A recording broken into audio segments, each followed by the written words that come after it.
Price the Lord.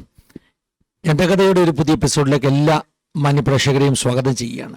അനുഗ്രഹിക്കപ്പെട്ട ഒരു ജീവിതാനുഭവങ്ങളോടെ നാം കേൾക്കാൻ പോവുകയാണ്. ഓരോ അനുഭവങ്ങളും വ്യത്യസ്തമാണ്.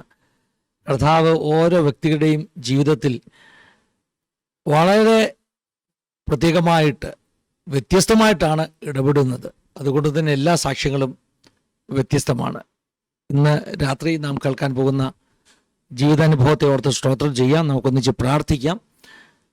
ഈ വീഡിയോ കാണുന്ന എല്ലാവർക്കും ഈ ശുശ്രൂഷ ഒരു അനുഗ്രഹമായി തീരട്ടെ. ഒരു നിമിഷം നമുക്ക് ഇന്നത്തെ ശുശ്രൂഷ ഓർത്തൊന്ന് പ്രാർത്ഥിക്കാം. പരിശുദ്ധ പിതാവേ, തിരുസന്നിധിയിലേക്ക് ഞങ്ങൾ അടുത്ത് വരുന്നു. പ്രത്യേകമായി ഞങ്ങൾക്ക് ഇങ്ങനെ ഒരു അവസരം കൂടെ അവിടുന്ന് ദാനം ചെയ്തതിലോ അതിനായി സ്തോത്രം ചെയ്യുന്നു. ഞങ്ങളുടെ നടുവിലേക്ക് അവിടുന്ന് അയച്ചിരിക്കുന്ന അവിടുത്തെ കർത്താവെ ദാസനായി ഞങ്ങൾ അങ്ങേ സ്തുതിക്കുന്ന കർത്താവെ, നിന്റെ മകൻ്റെ ജീവിതാനുഭവങ്ങൾ ഞങ്ങൾക്ക് വലിയ ആത്മീക ബലത്തിന്, അനുഗ്രഹത്തിന്, ധൈര്യത്തിനൊക്കെ കാരണമായി തീരുവാൻ പോകുന്നത് കൊണ്ട് സ്തോത്രം. അവിടുന്ന് ജീവിക്കുന്ന ദൈവമാണല്ലോ, അത്ഭുതങ്ങൾ ചെയ്യുന്നവനാണല്ലോ. കർത്താവ് എപ്രകാരം രുചിച്ചറിഞ്ഞ പ്രിയ മകൻ്റെ ജീവിതാനുഭവങ്ങൾ ഞങ്ങളുടെ ജീവിതത്തിലും വിശ്വാസവർദ്ധനവിന് കാരണമായി തീരട്ടെ. മുറ്റുമായി സമർപ്പിക്കുന്നു. ഞങ്ങളുടെ സിസ്റ്റർ നെറ്റ്വർക്ക് എല്ലായിടത്തെ കരങ്ങളിലേക്ക് ഏൽപ്പിക്കുന്നു. ഞങ്ങളുടെ കുറവുകളെ ഓർക്കാതെ ദൈവമഹത്വം ഞങ്ങളുടെ മേൽ പകരണം. അങ്ങനെ ചെയ്യുവാനോട് വിശ്വസ്തനാകിയാൽ സ്തോത്രം. സകല മാനവ സകല മഹത്വം ഞങ്ങളോടത്തെ കർപ്പിക്കുന്നുപ്പ. പ്രാർത്ഥന കേട്ടിരിക്കാൻ വിടുതൽ കൽപ്പിച്ചാക്കിയിരിക്കൽ സ്തോത്രം. യേശു മൂലം ഞങ്ങൾ താഴ്മയായി ചോദിക്കുന്നു, കേൾക്കുമാറാകണമേ. അമേൻ, അമേൻ, അമേൻ. ഒരു പ്രാവശ്യം കൂടെ എല്ലാ വ്യൂവേഴ്സിനെയും യേശു ക്രിസ്തുവിൻ്റെ നാമത്തിൽ സ്വാഗതം ചെയ്യുകയാണ്, സ്നേഹവന്ദനങ്ങൾ അറിയിക്കുകയാണ്. ഇന്ന് നമുക്ക് ജീവിതാനുഭവങ്ങൾ പങ്കുവെക്കുവാൻ വേണ്ടി നമ്മളോടൊപ്പം കടന്നു വന്നിരിക്കുന്നത് USA നിന്ന് പ്രിയപ്പെട്ട സെബി ബ്രദറാണ്. സെബി പറപ്പള്ളി നാട്ടിലെ വീട്ടുപേരാണ്. വളരെ സ്നേഹത്തോടെ ആദരവോടുകൂടെ പ്രിയ സെബി ബ്രദറിനെ സ്വാഗതം ചെയ്യുന്നു. പറപ്പള്ളി അല്ലേ വീട്ടുപേരാണ്? അതെ, പറപ്പള്ളി എന്നാണ് വീട്ടുപേര്. ഓക്കെ, ദൈവത്തിന് സ്തോത്രം. പേരിൽ തന്നെ ഒരു പള്ളിയുണ്ട്. അതെ, പള്ളിയുടെ അടുത്ത് തന്നെയായിരുന്നു വീട്. പള്ളി ഭക്തനൊക്കെ ആയിരുന്നു ഇല്ലയോ? അതെ, വളരെ ഭക്തനായിരുന്നു. ശരി. എന്നാൽ ഇപ്പോൾ ക്രിസ്തു ഭക്തനാണ്, യേശുവിനെ സ്നേഹിക്കുന്ന. ഞാൻ പ്രകടമായി കണ്ടിട്ടുള്ള ഒരു വ്യത്യാസം, നമ്മുടെ എപ്പിസ്കോപ്പൽ സഭകളിലുള്ളവർ അവരെല്ലാം നമുക്ക് പ്രിയപ്പെട്ടവരാണ്. അവരൊക്കെ വലിയ വിശ്വാസമുള്ളവരാണ്, വലിയ ഭക്തിയുള്ളവരാണ്. പക്ഷെ ഒരു പ്രശ്നം, നമ്മുടെ ഭാഷയിൽ അത് പള്ളി ഭക്തിയാണ്, പള്ളിയോട് വലിയ സ്നേഹമാണ്. എന്നാൽ നമ്മുടെ ജീവിതത്തിലുണ്ടായ ഒരു വ്യത്യാസം എന്ന് പറഞ്ഞാൽ പള്ളിയേക്കാൾ അപ്പുറമായിട്ട് യേശുവിനെ സ്നേഹിക്കാൻ നമ്മൾ തുടങ്ങി. ദൈവത്തിന്റെ സ്തോത്രം. അങ്ങനെ ഒരു ജീവിതാനുഭവം ആണോ? അതെ, അതെ, തീർച്ചയായും. അങ്ങനെ ഒരു ഭാഗമുണ്ട് ജീവിതാനുഭവത്തിന്റെ. എന്നാൽ അതുകൊണ്ട് ഇതും കൊണ്ടൊരു അനുഭവം അല്ലെന്ന് എനിക്കറിയാം. വളരെ വലിയ വിടുതലുകൾ കർത്താവ് കൽപ്പിച്ചാക്കിയ, നമ്മളെ പ്രാർത്ഥനയ്ക്ക് ആദ്യം പറഞ്ഞതുപോലെ കർത്താവിനെ രുചിച്ചറിഞ്ഞ ഒരു പ്രിയ ചെറുപ്പക്കാരനാണ് പ്രിയപ്പെട്ട സെബി ബ്രദർ. സെബി ബ്രദറിനെ ഓർത്ത് സ്തോത്രം ചെയ്യുന്നു. എവിടെയാ, നാട്ടിലൊക്കെ എവിടെയാ? നാട്ടില് എൻ്റെ വീട് മഞ്ഞപ്ര എന്ന് പറയും. അതായത് എറണാകുളം ജില്ലയില് അങ്കമാലി എന്നൊരു 8-9 കിലോമീറ്റർ അകത്തോട്ട് പോകണം. അവിടെ മഞ്ഞപ്ര എന്ന് പറഞ്ഞൊരു സ്ഥലത്താണ് വീട്. അവിടെയാ ജനിച്ചു വളർന്നതൊക്കെ അല്ലേ? അതെ, അവിടെയാണ് ജനിച്ചു വളർന്നത്. മാതാപിതാക്കളും സഹോദരങ്ങളും ഒക്കെ? എനിക്ക് എൻ്റെ പപ്പയും മമ്മിയുണ്ട്, പിന്നെ ചേച്ചിയുണ്ട്. ചേച്ചി ഫാമിലി ആയിട്ട് ദുബായിൽ അവിടെയാണ് ജോലിയോടനുബന്ധിച്ച് കുടുംബമായിട്ട് അവിടെ ആയിരിക്കുന്നു. ശരി. അപ്പൊ നമ്മള് മാതാപിതാക്കളെ കുറിച്ചൊക്കെയാണ് കേട്ടത്. കുടുംബത്തെ കുറിച്ച് 2 വാക്ക് പറയുകയാണെങ്കിൽ. ഓക്കെ, എൻ്റെ വൈഫിന്റെ പേര് ലിപ്സി. ഞങ്ങൾക്ക് 3 കുഞ്ഞുങ്ങളാണ്. മൂത്ത ആള് ജോനാഥൻ, രണ്ടാമത്തെ മോള് ജൊഹാന, ആൻഡ് മൂന്നാമത്തെ ഇളയ മോൻ ജർമിയ. ഞങ്ങൾ കുടുംബമായിട്ട് ഇപ്പോ US ഫ്ലോറിഡയിലായിരിക്കുന്നു. അതെ, ലിപ്സിസ്റ്റർ ടെസ്റ്റിമണി നമ്മൾ നേരത്തെ കേട്ടിട്ടുണ്ട് നമ്മുടെ ചാനലിൽ തന്നെ. എന്നാൽ അന്ന് സെബിബ്രദറിൻ്റെ കാര്യങ്ങൾ ടെസ്റ്റിമണി ഒന്നും നമുക്കന്ന് കേൾക്കാൻ പറ്റിയില്ല. അതുകൊണ്ട് തന്നെ അന്ന് നമ്മൾ ഡിസൈഡ് ചെയ്തതാണ് നമുക്ക് വേഗത്തിൽ തന്നെ സെബിബ്രദറിൻ്റെ ടെസ്റ്റിമണി കേൾക്കണം എന്നുള്ളത്. ജീവിതാനുഭവങ്ങളൊക്കെ കേൾക്കാൻ ഒത്തിരി സന്തോഷമുണ്ട്. ഞാൻ അതുകൊണ്ട് അധികം ഒന്നും പറയാതെ ഇനിയുള്ള സമയങ്ങൾ പൂർണ്ണമായിട്ടും സെബിബ്രദറിന് വേണ്ടി അങ്ങ് ഏൽപ്പിച്ചു തരിക. കേൾക്കാൻ റെഡിയാ. പറഞ്ഞു തുടങ്ങാം കേട്ടോ. ചെറിയ പ്രായം മുതലുള്ള അനുഭവങ്ങൾ പറഞ്ഞു തുടങ്ങാം. ഒന്നും വിട്ടുപോകാതെ പറയണം. അനുഗ്രഹമായി തീരട്ടെ. അത്യാവശ്യമുണ്ട്, ഞാൻ ഇടയ്ക്ക് ചോദ്യങ്ങൾ ചോദിക്കാം. കണ്ടിന്യൂ ചെയ്യാം കേട്ടോ. Okay okay, thank you pastor. Praise lord. ഞാൻ ഇന്ന് എൻ്റെ ജീവിതത്തിൽ ദൈവം ചെയ്ത രണ്ട് സാക്ഷ്യമാണ് മെയിനായിട്ട് ഇന്ന് ഷെയർ ചെയ്യാൻ ആഗ്രഹിക്കുന്നത്. ഒന്ന്, ഞാൻ രക്ഷയുടെ അനുഭവത്തിലോട്ട് കടന്നു വന്നതും, രണ്ടാമത്തെ, എനിക്കൊരു ഹാർട്ട് അറ്റാക്ക് വന്നു, അതിൽ നിന്ന് ദൈവം വിടുവിച്ച് അത് വലിയൊരു അത്ഭുതമാക്കി തീർത്ത ഒരു രണ്ട് സാക്ഷ്യമാണെന്ന് പറയാൻ നമുക്ക് അനുവദിച്ച സമയത്തിനുള്ളിൽ പറയാൻ ഞാൻ ആഗ്രഹിക്കുന്നത്. പറഞ്ഞതുപോലെ ഞാൻ ഒരു റോമൻ കാത്തലിക് കുടുംബത്തിലാണ് ജനിച്ചു വളർന്നത്. വളരെ ഒരു അനുഗ്രഹിക്കപ്പെട്ട കുടുംബം. എൻ്റെ മാതാപിതാക്കള് വളരെ എന്നെ സ്നേഹിച്ച് വളരെ വളരെ നല്ല ശിക്ഷണം നൽകിയാണ് എന്നെ വളർത്തിയത്. വളരെ ഒരു അനുഗ്രഹിക്കപ്പെട്ട കുടുംബം. ഞാൻ ചെറുപ്പത്തിൽ തുടങ്ങി, അതായത് മഞ്ഞപ്ര ഫൊറോന പള്ളി എന്ന് പറഞ്ഞൊരു റോമൻ ക്രിസ്ത്യൻ ദേവാലയമുണ്ട്. അതിന്റെ ഒരു അടുത്തായിട്ടാണ്, ഒരു വിത്തിൻ ഒരു 500 മീറ്റർ അതിന്റെ അടുത്തായിട്ടാണ് ഞങ്ങളുടെ വീട്. അപ്പോ ഞാൻ ചെറുപ്പം തുടങ്ങി പള്ളിക്കാര്യങ്ങളിൽ വളരെ ഉത്സാഹിയായിരുന്നു. അതായത് ഈ ഒരു വിശ്വാസത്തിലുള്ളവർക്കറിയാം, ഈ അൾത്താര ശുശ്രൂഷ എന്ന് പറയും. അതിനകത്തൊക്കെ പള്ളിയിലെ അച്ഛനോട് ചേർന്ന് വളരെ ചെറുപ്പം തുടങ്ങി ശുശ്രൂഷിച്ചു പോകുന്ന ഒരു വ്യക്തിയായിരുന്നു ഞാൻ. രാവിലെ 5:45 ആദ്യത്തെ കുർബാന തുടങ്ങും. അന്ന് ഞാൻ 5 മണിയൊക്കെ ആകുമ്പോൾ തന്നെ ചർച്ചിൽ ചെന്ന് വളരെ ആക്റ്റീവായിരുന്നു. അങ്ങനെ വളരെ ഭക്തിയോടുകൂടി ജീവിച്ചു പോകുന്ന ഒരു വ്യക്തിയാണ് ഞാൻ. പഠനത്തിലൊക്കെ വളരെ നന്നായി പോയിക്കൊണ്ടിരുന്ന ഒരു കാലം. എന്നാൽ എൻ്റെ ജീവിതത്തിൽ എല്ലാം ഒരു താറുമാറായി പോയ ഒരു സിറ്റുവേഷൻ എൻ്റെ ലൈഫിൽ വന്നു. അതായത് ഞാൻ ഡിഗ്രിക്ക് പഠിക്കുമ്പോൾ, ഞാൻ കോളേജിലോട്ട് കയറി കഴിഞ്ഞപ്പോൾ എൻ്റെ ജീവിതത്തിൽ വളരെ എന്താ പറയാ, തെറ്റായ കൂട്ടുകെട്ടുകളിലും തെറ്റായ കാര്യങ്ങളിലോട്ട് ഞാൻ പോയി.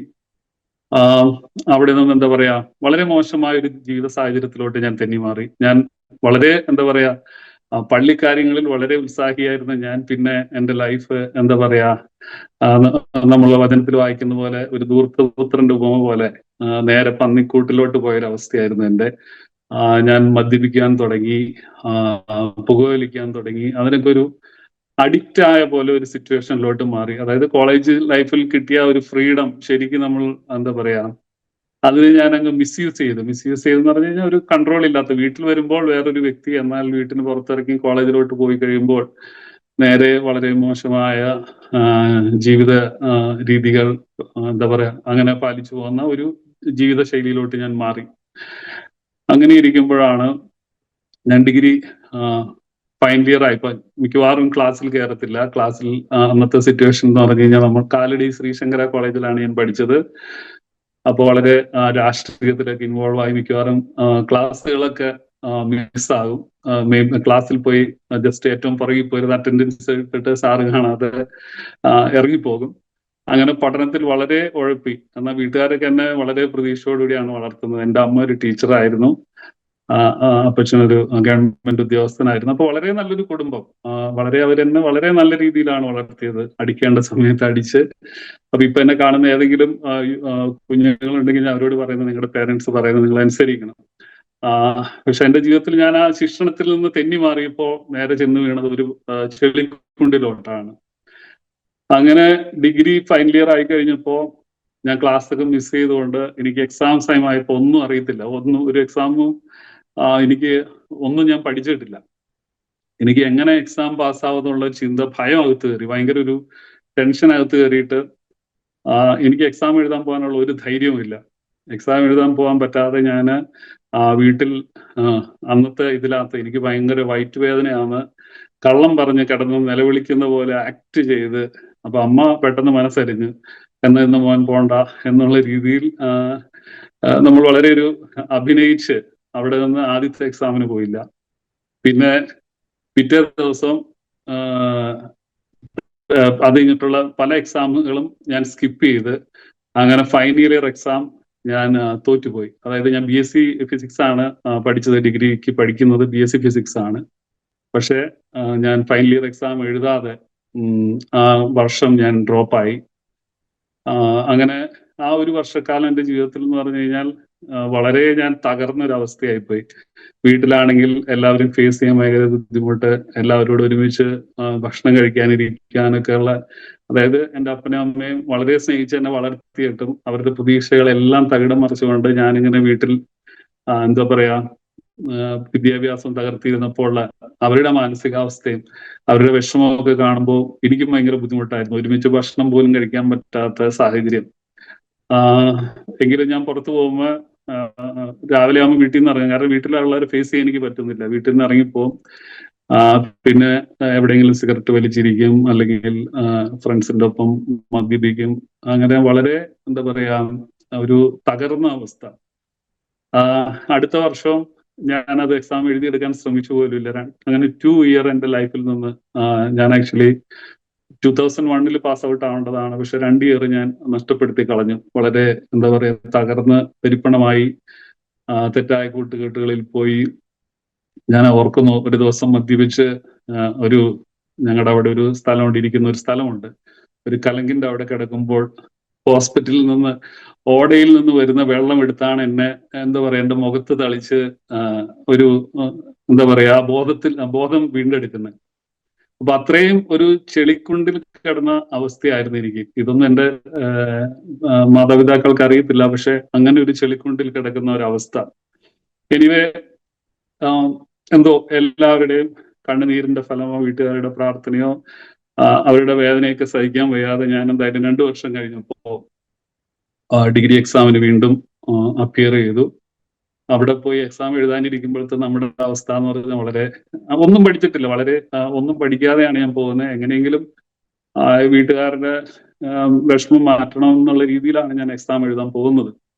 അപ്പൊ അവിടെ ചെല്ലുമ്പോൾ എന്നെക്കാളും പ്രായം കുറഞ്ഞ് പിള്ളേർ എക്സാം എഴുതുമ്പോൾ, അതായത് ഫസ്റ്റ് ഇയറുകാരുടെ കൂടെ ഇരുന്ന് ഫൈനൽ ഇയർ പഠിച്ച് കഴിഞ്ഞ് 2 വർഷം കഴിഞ്ഞിരുന്ന് എഴുതുമ്പോൾ ഉള്ള നമ്മുടെ ആ ഒരു മാനസികാവസ്ഥ എന്ന് പറഞ്ഞാൽ ഭയങ്കരമാണ്. വളരെ വിഷമത്തോടെ വളരെ ലജ്ജിതനായിട്ടാണ് ഞാൻ അവിടെ ഇരുന്ന് എക്സാം എഴുതുന്നത്. അപ്പൊ എക്സാം എഴുതുമ്പോൾ എനിക്ക് ഉറപ്പാണ് ഞാൻ പാസ്സാവത്തില്ല. കാരണം എനിക്കൊന്നും അറിയത്തില്ല. ഞാൻ ആകെ അന്ന് ചെയ്തത് ക്വസ്റ്റ്യൻസ് ഒക്കെ 2-3 പ്രാവശ്യം റിപ്പീറ്റ് ചെയ്ത് എഴുതി വെച്ചു. പിന്നെ എന്തൊക്കെയോ കഥകൾ ഇതിനകത്ത് എഴുതി. കഥകൾ എഴുതി വെച്ച് ഞാൻ ഇറങ്ങിപ്പോന്നു. ജയിക്കത്തില്ല എന്ന് എനിക്ക് ഉറപ്പായിരുന്നു. എൻ്റെ ലൈഫിൽ ഇനി മുന്നോട്ടൊരു വഴിയില്ല എന്ന് ഞാൻ ഇങ്ങനെ ഉറപ്പിച്ചൊരു സിറ്റുവേഷനാണ്. അത് കഴിഞ്ഞ് ഡിഗ്രിയുടെ റിസൾട്ട് വരുന്ന സമയമായി. റിസൾട്ട് വന്നു. ഞാനപ്പോൾ അന്ന് ന്യൂസ് പേപ്പറിൽ നമ്മുടെ റിസൾട്ട് വരും, ഇങ്ങനെ ഡിഗ്രി എക്സാമിന്റെ.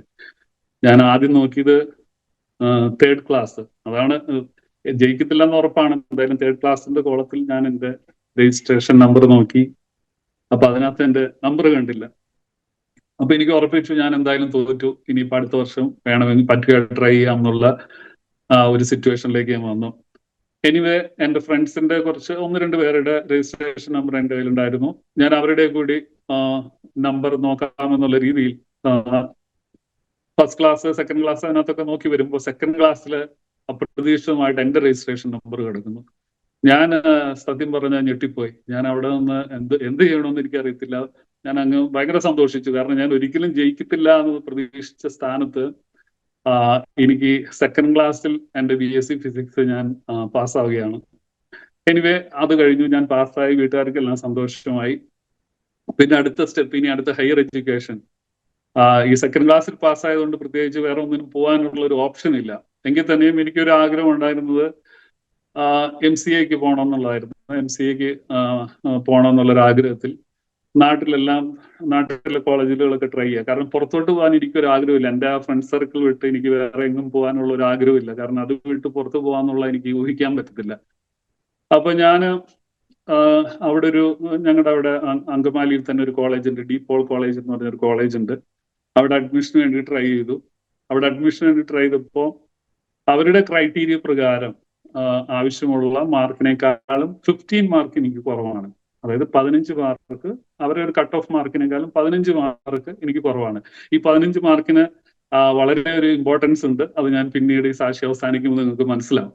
അപ്പൊ ഈ 15 മാർക്ക് കുറവായതുകൊണ്ട് എനിക്ക് നാട്ടിൽ അഡ്മിഷൻ ലഭിച്ചില്ല. ആ കോളേജിൽ അന്ന് MCA അവിടെ ഞങ്ങളുടെ പരിസരത്ത് ഈ പറഞ്ഞ ഒരു കോളേജിൽ മാത്രമുള്ള MCA കോഴ്സ്.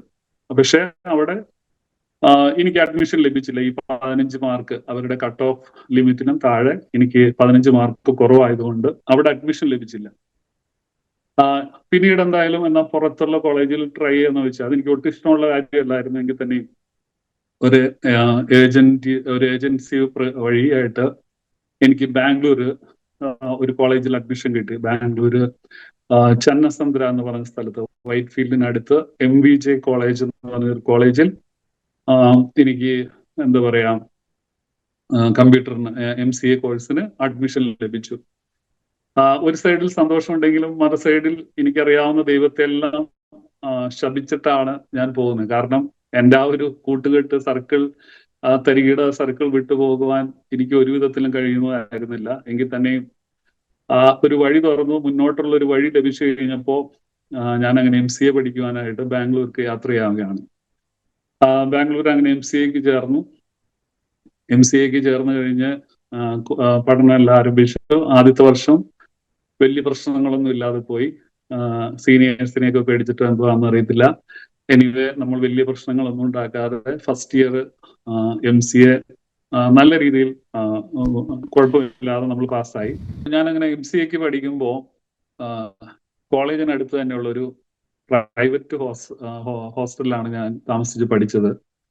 അപ്പൊ അവിടെ ഞങ്ങൾ ഒരു 13 പേരുണ്ടായിരുന്നു. അതിനകത്ത് 13 പേരില് 2 പേര് ഈ പെന്തക്കോസ്ത് വിശ്വാസത്തിൽ നിന്ന് വന്ന വ്യക്തികളായിരുന്നു. എനിക്കെന്ന് പറഞ്ഞാൽ പെന്തക്കോസ്തുകാരെ കാണുന്നതേ ഇഷ്ടമല്ല. വളരെ വെറുപ്പോട് കണ്ടിരുന്ന ഒരു ഗ്രൂപ്പാണ് ഈ പെന്തക്കോസ്ത് വിഭാഗത്തിൽ, പെന്തക്കോസ്ത് വിശ്വാസത്തിൽപ്പെട്ടവര്. അപ്പൊ എന്റെ കൂട്ടത്തിൽ 2 പേര്, ഞങ്ങൾ 13 പേര് താമസിക്കുന്നത് കേരളത്തിൽ നിന്ന് തന്നെ വ്യത്യസ്തമായ ജില്ലകളിൽ നിന്ന് വന്ന 13 വ്യക്തികളുണ്ടായിരുന്നു. അതിനകത്ത് 2 പേര് ഈ പറഞ്ഞ പെന്തക്കോസ്ത് വിശ്വാസത്തിൽ നിന്ന് വന്ന വ്യക്തികളായിരുന്നു. അപ്പോ ആദ്യത്തെ ഒരു വർഷം വളരെ മാന്യമായിട്ട് ഞാൻ പഠിച്ചു. എന്നാൽ രണ്ടാമത്തെ വർഷം തുടങ്ങി വീണ്ടും എൻ്റെ പഴയ മനുഷ്യൻ ഉണർന്നു. ഞാൻ വീണ്ടും എന്താ പറയാ തെറ്റായ രീതികളിലോട്ട് വഴുതി വീണു. വീണ്ടും മദ്യപാനവും സിഗരറ്റ് വലിയും എല്ലാം തുടങ്ങി. അപ്പൊ ഇവരൊക്കെ ഈ പറഞ്ഞ ഈ 2 വ്യക്തികൾ അവർ വീട്ടിലിരുന്ന്, ഞങ്ങളുടെ ഹോസ്റ്റലിൽ ഇരുന്ന് പ്രാർത്ഥിക്കുമ്പോൾ ഞാൻ അവരെ വളരെ പുച്ഛത്തോടെ നോക്കിയിട്ടുണ്ട്. വളരെ ഇവരെന്തുവാണ്, അവരൊരു വെറുക്കപ്പെട്ട ജാതിയെ പോലെ ഞാൻ അവരെ നോക്കിയിട്ടുണ്ട്. ഇവരെന്തുവാണ് ഈ കാണിക്കുന്നത് എന്തെന്നുള്ള രീതിയിൽ. കാരണം ഞാൻ വളരെ എന്താ പറയാ ഒരു മദർ മേരി ഭക്തനും അല്ലെങ്കിൽ ഒരു വിശുദ്ധന്മാരോട് സെന്റ് സെബാസ്റ്റ്യൻ എന്നൊക്കെയുള്ള ആ ഒരു പേരിനോടനുബന്ധിച്ചാണ് എൻ്റെ പേര് തന്നെ.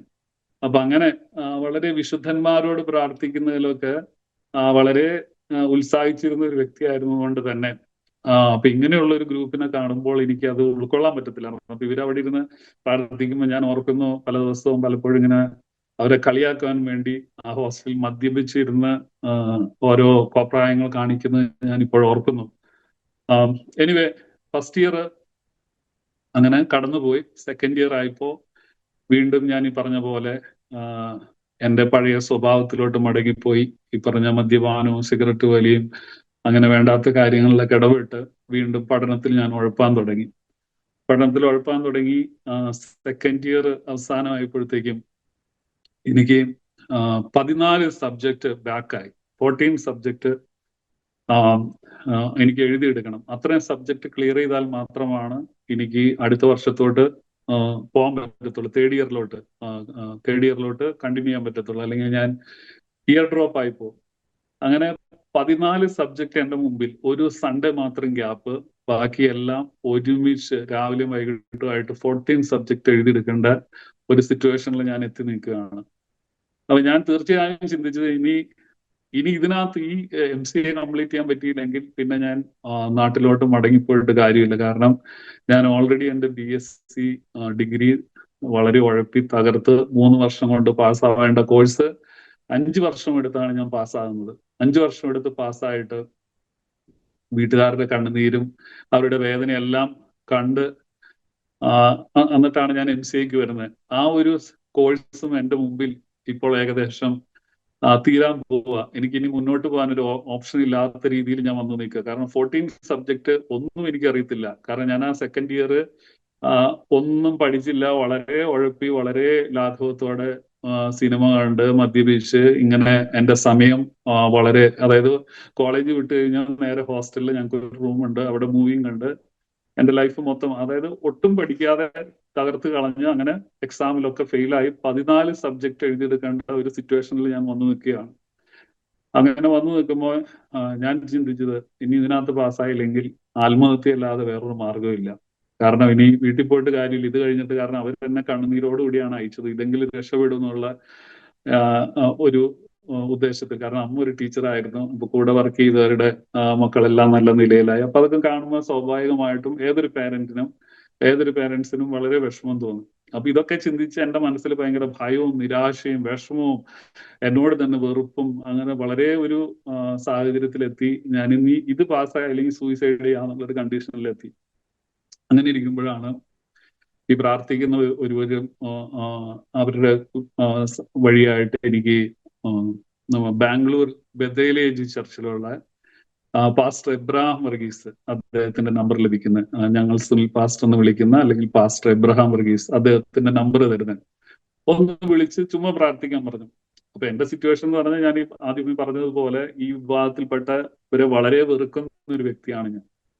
എനിവേ നമ്പർ തന്നു. ഞാൻ പാസ്റ്റർ വിളിച്ചു കഴിഞ്ഞപ്പോൾ പാസ്റ്റർ എടുത്തില്ല, കട്ട് ചെയ്തു. അപ്പൊ ഞാൻ വിചാരിച്ചു അവര് പെന്തക്കോസ്തുകാർ വിളിച്ചാൽ മാത്രമായിരിക്കും ഫോൺ എടുക്കത്തുള്ളൂ എന്ന് വിചാരിച്ച് ഞാൻ അങ്ങനെ ഇരുന്നു. നിങ്ങളുടെ പാസ്റ്റർ ഫോൺ വിളിച്ചിട്ട് എടുത്തില്ല എന്ന് പറഞ്ഞിരുന്നു. എങ്കിൽ തന്നെയും ആ ദൈവദാസൻ എന്നെ തിരിച്ചിങ്ങോട്ട് വിളിച്ചിട്ട് വളരെ കാര്യമായിട്ട് എനിക്ക് വേണ്ടി പ്രാർത്ഥിച്ചു. അപ്പോ അദ്ദേഹം എന്നോട് പറഞ്ഞൊരു കാര്യമുണ്ട്, സെബി ധൈര്യമായിട്ട് എക്സാം എഴുതുക. അപ്പൊ ഞാൻ ഈ ഫോൺ വിളിക്കുന്നത് തന്നെ എന്ന് പറഞ്ഞു കഴിഞ്ഞാൽ എന്റെ മുമ്പിൽ വേറൊരു മാർഗമില്ല. ഗതി കെട്ടാൽ പുല്ലം തിന്നുമെന്ന് പറഞ്ഞ ഓണം, എന്റെ മുമ്പിൽ ഇനി വേറൊരു വഴിയില്ല. അങ്ങനെ ഒരു സാഹചര്യത്തിൽ എത്തി നിൽക്കുമ്പോഴാണ് ഈ ദേവദാസിനെ വിളിക്കുന്നത്. അപ്പൊ എനിവേ അദ്ദേഹം പ്രാർത്ഥിച്ചു. അദ്ദേഹം എന്നിട്ട് എന്നോട് പറയുന്നുണ്ട്, സെബി ധൈര്യമായിട്ട് എക്സാം എഴുത്. സെബി പഠിക്കാനിരിക്കുമ്പോ, സെബിക്ക് കഴിയുന്ന പോലെ പഠിക്കാനിരിക്കുമ്പോൾ ബുക്ക് തുറക്കുമ്പോൾ ചില ഭാഗങ്ങൾ എക്സാമിന് ചോദിക്കുമെന്ന് സെബിക്ക് തോന്നും, അത് മാത്രം പഠിച്ചിട്ട് പോകാൻ പറഞ്ഞു. ഓക്കെ, അപ്പൊ MCA പഠിക്കുന്നവർക്ക് അറിയാം, അല്ലെങ്കിൽ അത് പഠിച്ചിട്ടുള്ള ഡിഗ്രി കോഴ്സ് പഠിച്ചിരിക്കുന്നവർക്ക് അറിയാം, ഓരോ ബുക്കിനും ഉണ്ട് ഒരു 1 ഇഞ്ച് അല്ലെങ്കിൽ 2 ഇഞ്ച് കനമുള്ളൊരു ബുക്കാ. അതിനകത്തുനിന്ന് ഞാൻ എന്ത് നോക്കിയിട്ട് പഠിച്ചിട്ട് പോകണോ, ഒരു സാധനം എനിക്ക് അറിയത്തില്ല. എനിവേ ഞാൻ ആ ദേവദാസൻ പറഞ്ഞ പോലെ പഠിക്കാമെന്ന് തീരുമാനിച്ചു. ജസ്റ്റ് വായിച്ചു നോക്കാമെന്ന് വിചാരിച്ചു. അപ്പൊ എന്റെ അന്നത്തെ സ്റ്റൈൽ എന്ന് പറഞ്ഞു കഴിഞ്ഞാൽ, ഞാൻ പറയുന്നതിൽ എനിക്ക് ലജ്ജ തോന്നുന്നെങ്കിലും ഞാൻ പറയാം, അന്ന് ഞാൻ പഠിക്കാനിരിക്കുന്നത് ഒരു പാക്കറ്റ് സിഗരറ്റും ഒരു കയ്യിൽ ഒരു കുപ്പി കപ്പ് സിറപ്പുമായിട്ടാണ് ഞാൻ പഠിക്കാനിരിക്കുന്നത്. കാരണം ഈ സിഗരറ്റ് വലിച്ചു കഴിയുമ്പോൾ ചുമയ്ക്കാൻ തുടങ്ങും. അപ്പൊ ചുമ മാറ്റാൻ വേണ്ടി കപ്പ് സിറപ്പ് കുടിക്കും. അങ്ങനെ ഒരു ഭീകരമായ ഒരു അവസ്ഥയിലൂടെയാണ് ഞാൻ കടന്നു പോയിക്കൊണ്ടിരുന്നത്. എങ്കിലും ദേവദാസൻ പറഞ്ഞ പോലെ ഞാൻ തലേ ദിവസം ബുക്ക് എടുത്ത് വായിച്ചു നോക്കിയപ്പോൾ ചില ഹെഡിങ് എനിക്ക് കാണുമ്പോൾ ഇത് എക്സാമിന് വരുമെന്ന് എൻ്റെ ഹൃദയത്തിൽ ആരോ പറയുന്ന പോലെ, അല്ലെങ്കിൽ എൻ്റെ മനസ്സിൽ ആരോ പറയുന്ന പോലെ എനിക്ക് തോന്നുന്നു ചില ഹെഡിങ് കാണുമ്പോൾ. ഞാനപ്പോൾ ആ പേജ് മാത്രം മടക്കി വെച്ചു. അങ്ങനെ എനിക്കൊന്നൊരു 10 പേജ് മടക്കി വെച്ച് കാണും. അതായത് ഒരു 10,000 1500 പേജസ് ഉള്ള ഒരു ബുക്കിന്റെ 10 അല്ലെങ്കിൽ 10-15 പേജ് മാത്രം മടക്കി വെക്കും. എന്നിട്ട് കിടന്നുറങ്ങി. പിറ്റേ ദിവസം വെളുപ്പിന് ഒരു 2 o'clock 3 o'clock ആകുമ്പോൾ എഴുന്നേറ്റു. അതായത് എക്സാമിന്റെ അന്ന് എഴുന്നേറ്റ് ഈ മടക്കി വെച്ച 10-15 പേജ് മാത്രം വായിച്ച അതിനകത്തുള്ള, കാരണം അത് പഠിക്കാനുള്ള സമയമില്ല, ജസ്റ്റ് അതൊന്ന് വായിച്ചു നോക്കി ഏകദേശം ഒന്ന് മനസ്സിൽ ഇരുത്തി വായിച്ച ശേഷം എക്സാമിന് പോയി. എക്സാമിന് ചെന്ന് ക്വസ്റ്റ്യൻ പേപ്പർ കിട്ടിക്കഴിഞ്ഞപ്പോൾ ഞാൻ ശരിക്കും പറഞ്ഞ് ഞെട്ടിപ്പോയി. കാരണം ഞാൻ എന്താണോ വായിച്ചത്, ആ 8 ക്വസ്റ്റ്യൻ വരും. 8 എണ്ണത്തിൽ നമ്മൾ 5 എണ്ണം എഴുതണം. ആ 8 ക്വസ്റ്റ്യനിൽ 5 എണ്ണം ഞാൻ ഈ മടക്കി വെച്ച് വായിച്ചിട്ട് പോയ അതേ പേജസ് എന്നുള്ള ക്വസ്റ്റ്യൻസ്, 5 ഹെഡിങ് എന്തായിരുന്നു അതായത് എനിക്ക് ആ 5 ക്വസ്റ്റ്യൻ ആൻസർ ചെയ്യാനുള്ള അതിനകത്ത് വന്നിട്ടുണ്ട്. 8 ക്വസ്റ്റ്യനിൽ ഔട്ട് ഓഫ് 5 ആണ് നമ്മൾ ആൻസർ ചെയ്യേണ്ടത്. ആ 5 ആൻസർ ചെയ്യാനുള്ള ക്വസ്റ്റ്യൻ വന്നിരിക്കുന്നത് ഞാൻ ഏത് പേജ് മടക്കി വെച്ചോ അതാണ് വന്നിരിക്കുന്നത്. ഞാൻ അത്ഭുതപ്പെട്ടു. ഞാനത് എഴുതി. അങ്ങനെ പിറ്റേ ദിവസം ദേവദാസനെ വിളിച്ച് പ്രാർത്ഥിച്ചു. അദ്ദേഹം പറഞ്ഞു ഇതുപോലെ തന്നെ ചെയ്യാൻ പറഞ്ഞു. അങ്ങനെ 14 സബ്ജക്റ്റിനും ഒരു സബ്ജക്റ്റ് ഒഴിച്ച് 14 ഒരു സബ്ജക്റ്റിന് ഞാൻ അദ്ദേഹത്തെ വിളിച്ചില്ല. കാരണം അതെനിക്ക് ഒരു അല്പം ഇഷ്ടമുള്ളൊരു വിഷയമായിരുന്നു. അത് എനിക്ക് അറിയാമെന്നുള്ള എനിക്ക് കുറച്ച് അറിയാവുന്ന ഒരു സബ്ജക്റ്റ്, എനിക്ക് ഫേവറേറ്റ് ആയിട്ടുള്ള ഇലക്ട്രോണിക്സിന്റെ ഒരു സബ്ജക്റ്റ് ആണ്. അതെനിക്ക് അറിയാമായിരുന്നു. ബാക്കി എല്ലാ സബ്ജക്റ്റിനും എക്സാമിന് പോയപ്പോൾ അദ്ദേഹത്തെ വിളിച്ച് പ്രാർത്ഥിച്ചു. ഇതേ അനുഭവം, സെയിം എക്സ്പീരിയൻസ്. ഞാൻ വായിച്ചു നോക്കുമ്പോൾ ചില പേജസിൽ നിന്ന് എനിക്ക് ക്വസ്റ്റ്യൻ വരുമെന്നൊരു തോന്നൽ ഞാനത് മടക്കി വെക്കും, പിറ്റേ ദിവസം വായിച്ചിട്ട് പോകും. അങ്ങനെ എഴുതി. അപ്പൊ 14 സബ്ജക്റ്റില് ഔട്ട് ഓഫ് 14 13 സബ്ജക്ട് വിളിച്ച് പ്രാർത്ഥിച്ചിട്ട് പോയി, ഒരെണ്ണം പ്രാർത്ഥിക്കാതെ എഴുതി. റിസൾട്ട് വന്നു കഴിഞ്ഞപ്പോ ഞാൻ ഏതിന് കോൺഫിഡൻസ് വെച്ചോ, എനിക്ക് അറിയാമെന്ന് ഏത് വിഷയത്തിൽ, അത് നന്നായിട്ട് തന്നെ ഞാൻ എഴുതിയതും, പക്ഷെ ആ ഒരു സബ്ജക്റ്റിന് ഞാൻ തോറ്റു. പക്ഷെ ബാക്കി 13 സബ്ജക്റ്റിനും ഞാൻ ജയിച്ചു അത്ഭുതമായിട്ട്. ഞാൻ എന്താ പറയാ, എന്റെ ലൈഫ് തീർന്നു എന്ന സ്ഥാനത്ത് വളരെ അത്ഭുതകരമായിട്ട് ദൈവം അവിടെ എനിക്കൊരു വലിയൊരു ജയം തരികയാണ്. അപ്പോ എനിക്ക് മനസ്സിലായി ദൈവമാണ് ഇത് പ്രവർത്തിച്ചത്. കാരണം എനിക്ക് കോൺഫിഡന്റ് ഉണ്ടായിരുന്ന വിഷയം ഞാൻ തോറ്റു, എന്നാൽ ആ ദേവദാസിനെ വിളിച്ച് പ്രാർത്ഥിച്ച് പോയി എഴുതിയ സബ്ജക്റ്റിൽ ഞാൻ വിജയിച്ചു. തുടർന്ന് അങ്ങനെ ഞാൻ എൻ്റെ അടുത്ത ഫൈനൽ ഇയറിലോട്ട് ഞാൻ കയറി. ആ സമയത്താണ് പിന്നെ ദേവദാസൻ എന്നോട് വചനത്തിൽ നിന്ന് ഓരോന്ന് സംസാരിക്കാൻ തുടങ്ങി. വചനത്തിൽ നിന്ന് ഓരോ കാര്യങ്ങൾ വെളിപ്പെടുത്തി തരാൻ തുടങ്ങി. അപ്പൊ എനിക്ക് അത് ഉൾക്കൊള്ളാൻ പറ്റുന്നില്ലായിരുന്നു. കാരണം ഞാൻ പരിചരിച്ചു വന്ന ഒരു വിശ്വാസം എന്ന് പറഞ്ഞു കഴിഞ്ഞാൽ അതുമായിട്ട്, കാരണം ഒരു ക്രിസ്ത്യൻ ബാക്ക്ഗ്രൗണ്ടിൽ തന്നെയാണെങ്കിൽ കൂടി ബൈബിളുമായിട്ട് വലിയ ബന്ധമില്ലാത്തൊരു ജീവിതമായിരുന്നു. നമ്മൾ പള്ളിയിൽ പോകും, കാര്യങ്ങളെല്ലാം അറ്റൻഡ് ചെയ്യും, വളരെ ആക്റ്റീവായിട്ട് പെരുന്നാളുകൾ ആഘോഷിക്കും, എല്ലാ കാര്യങ്ങളും ചെയ്യുമെങ്കിലും വചനവുമായിട്ടൊരു ബന്ധവുമില്ലായിരുന്നു. അപ്പൊ ആദ്യമായിട്ട് ഒരു വചനം എൻ്റെ മുമ്പിലോട്ട് അദ്ദേഹം ദേവദാസൻ ഇടപെട്ടൊരു വചനമാണ് പുറപ്പാട്. പല വചനങ്ങൾ ഇടപെട്ട് അതിനകത്ത് എൻ്റെ മനസ്സിൽ സ്ട്രൈക്ക് ചെയ്തൊരു വാക്യമായിരുന്നു പുറപ്പാട് 20-ാം അധ്യായം, അതിന്റെ 4 തുടങ്ങി 6 വരെയുള്ള വാക്യങ്ങൾ. ഞാനത് വായിക്കാം. ഒരു വിഗ്രഹം ഉണ്ടാക്കരുത്, മീതെ സ്വർഗത്തിലെങ്കിലും താഴെ ഭൂമിയിലെങ്കിലും ഭൂമിക്ക് കീഴെ വെള്ളത്തിലെങ്കിലും ഉള്ള യാതൊന്നിന്റെയും പ്രതിമയുമരുത്, അവയെ നമസ്കരിക്കുകയോ സേവിക്കുകയോ ചെയ്യരുത്. അങ്ങനെ ആ ഒരു വചനം എൻ്റെ ഹൃദയത്തിൽ കിടന്ന്, ആ വചനം ഇടപെട്ടപ്പോൾ എൻ്റെ ഹൃദയത്തിൽ കിടന്ന് ഇങ്ങനെ സംസാരിക്കാൻ തുടങ്ങി. അപ്പൊ ഞാൻ ചെയ്യുന്നത് തെറ്റല്ലേ? അപ്പൊ ഞാൻ പ്രതിമയുടെ മുമ്പിലാണ്, യേശുവിന്റെ നാമത്തിലാണെങ്കിൽ തന്നെയും ഞാൻ ഇതുവരെ ചെയ്തു പോകുന്നത് ഒരു പ്രതിമയല്ലേ വണങ്ങുന്നത്. ദൈവത്തിന്റെ വചനം കൃത്യമായി പറയുന്നു, മീതെ സ്വർഗത്തിലെങ്കിലും താഴെ ഭൂമിയിലെങ്കിലും ഭൂമിക്ക് കീഴെ വെള്ളത്തിലെങ്കിലുമുള്ള ഒന്നിന്റെ ഒരു പ്രതിമയും അരുതെന്ന് ഞാൻ ഇതുവരെ വിശ്വസിച്ചു പോകുന്ന അതേ ബൈബിളിൽ പറയുമ്പോൾ ഞാൻ ഈ ചെയ്തു വന്നത് എന്താന്നുള്ള ഒരു ചിന്ത എന്റെ മനസ്സിൽ കിടന്ന് അലട്ടുവാൻ തുടങ്ങി. അപ്പോ ഞാൻ ചിന്തിച്ചു, നമ്മളിപ്പോ ഈ കാണിക്കുന്ന പ്രതിമകൾ എഴുന്നള്ളിച്ചുള്ള ഉത്സവങ്ങൾ അല്ലെങ്കിൽ തിരുനാളുകൾ, ഇതിന്റെ മുമ്പിൽ പോയി കുമ്പിടുന്നത് ആരാധിക്കുന്നതൊക്കെ തെറ്റല്ലേ എന്നുള്ള എൻ്റെ ഒരു ചെറിയൊരു ചിന്ത എൻ്റെ മനസ്സിലോട്ട് വന്നു. എങ്കിൽ തന്നെ അത് ഉൾക്കൊള്ളാൻ എനിക്ക് പറ്റുന്നില്ല. അത് ഞാൻ അടുത്ത വചനം, മധ്യസ്ഥന്മാരോട് പ്രാർത്ഥിക്കുന്നത്. ദൈവം 1 തിമോത്തിയോസിന് എഴുതിയ ലേഖനത്തിൽ പൗലോസ് അപ്പോസ്തലൻ പറയുന്നുണ്ട്, 2-ാം അധ്യായത്തിൽ 5 തുടങ്ങി 6 വാക്യങ്ങളിൽ, ദൈവം ഒരുവനല്ലോ, ദൈവത്തിനും മനുഷ്യർക്കും മധ്യസ്ഥൻ ഒരുവൻ, എല്ലാവർക്കും വേണ്ടി മറുവിലയായി തന്നെത്താൻ കൊടുത്ത ക്രിസ്തു യേശു. അപ്പൊ ആ യേശു അല്ലാതെ വേറൊരു മധ്യസ്ഥനില്ല. അപ്പോ എനിക്ക് തോന്നി, ഞാൻ വന്ന വിശ്വാസത്തിൽ ഒരുപാട് മധ്യസ്ഥന്മാരുണ്ട്. എന്ത് കാര്യം പ്രാർത്ഥിക്കണമെങ്കിലും എല്ലാം ഒരു മധ്യസ്ഥൻ. പലര് വഴിയായിട്ട് നമ്മൾ ദൈവത്തോട് പ്രാർത്ഥിക്കുന്നു. പക്ഷെ വചനത്തിൽ പറയുന്നു, നിങ്ങൾക്ക് വേണ്ടി മധ്യസ്ഥനായ ഒരുവനേ ഉള്ളൂ, അത് കർത്താവായ യേശു ക്രിസ്തു. അപ്പൊ എന്റെ മനസ്സിൽ വീണ്ടും ഈ വചനം കിടന്ന് എന്റെ മനസ്സിൽ ഇങ്ങനെ സംസാരിക്കാൻ തുടങ്ങി. അപ്പൊ ഞാൻ ഈ ചെയ്തു വരുന്നത് ശരിയാണോ തെറ്റാണോ? വിശുദ്ധന്മാരോട് പ്രാർത്ഥിക്കുന്നത് ശരിയോ തെറ്റോ? അവർക്ക് നമ്മുടെ പ്രാർത്ഥന കേൾക്കുവാൻ കഴിയുമോ എന്നുള്ള ചിന്തകൾ എൻ്റെ മനസ്സിലോട്ട് വരാൻ തുടങ്ങി. അപ്പൊ വീണ്ടും വചനത്തിലൂടെ ദൈവം സംസാരിക്കാൻ തുടങ്ങി. ദാനിയേൽ പ്രവാചകനോട് ദാനിയേൽ പ്രവാചകനോട് ദൂതൻ പറയുന്നുണ്ട്, നീയോ അവസാനം വരുവോളം പോയിക്കൊള്ളുക, വിശ്രമിച്ച് കാലാവസാനത്തിങ്കൽ നിന്റെ ഓഹരി ലഭിപ്പാൻ എഴുന്നേറ്റു എന്ന് പറഞ്ഞു കഴിഞ്ഞാൽ, ഈ മരിച്ച വ്യക്തികളെല്ലാം അലഞ്ഞു തിരിഞ്ഞ് നടക്കുകയല്ല, അവര് ജീവനോടിരുന്നപ്പോ നമ്മൾ ഉൾപ്പെടെ ആരായാലും ശരീരത്തിലായിരിക്കുമ്പോൾ ചെയ്തത് നല്ലതാണെങ്കിലും തെറ്റാണെങ്കിലും അതിനുള്ള ഓഹരി ലഭിപ്പാൻ കർത്താവിന്റെ ന്യായാസനത്തിന് മുമ്പായി വെളിപ്പെടേണ്ടതാകുന്നു. അപ്പൊ അതുവരെ മരിച്ചവരെല്ലാം വിശ്രമിക്കുകയാണ്. അല്ലാതെ നമുക്ക് ഈ മരിച്ചുപോയവരോട് പ്രാർത്ഥിച്ചതുകൊണ്ട് അവർ പ്രാർത്ഥന കേൾക്കത്തില്ല, അവർക്ക് പ്രാർത്ഥന കേൾക്കാൻ കഴിയില്ല എന്നുള്ള ചിന്ത എന്നെങ്ങനെ എന്താ പറയാ, ഭയങ്കരമായിട്ട് മനസ്സിൽ കിടന്ന് കുത്താൻ തുടങ്ങി. എനിക്കത് അക്സെപ്റ്റ് ചെയ്യാൻ പറ്റുന്നില്ല. അപ്പോ എന്തായാലും വചനം പറയുന്നത് കേട്ടു, പക്ഷെ അതുവരെ ഞാൻ പരിചയിച്ചു വന്ന ഒരു വിശ്വാസത്തിൽ നിന്ന് എനിക്ക് പുറത്തു വരാൻ പറ്റുന്നില്ല. അപ്പോ ഞങ്ങളുടെ അവിടെ ഒരു പോട്ട എന്ന് പറഞ്ഞൊരു സ്ഥലമുണ്ട്, ചാലക്കുടി പോട്ട, ഒരു വലിയൊരു ധ്യാന കേന്ദ്രമുണ്ട് അവിടെ. അപ്പൊ എനിക്ക് കേട്ട സത്യങ്ങൾ സത്യമാണെന്ന് വചനമാണ് എഴുതിയിരിക്കുന്നത്, വചനത്തിൽ പറയുന്ന സത്യമാണെന്ന് എനിക്ക് ബോധ്യമായി. പക്ഷെ എനിക്ക് അത് ഉൾക്കൊള്ളാൻ പറ്റുന്നില്ല.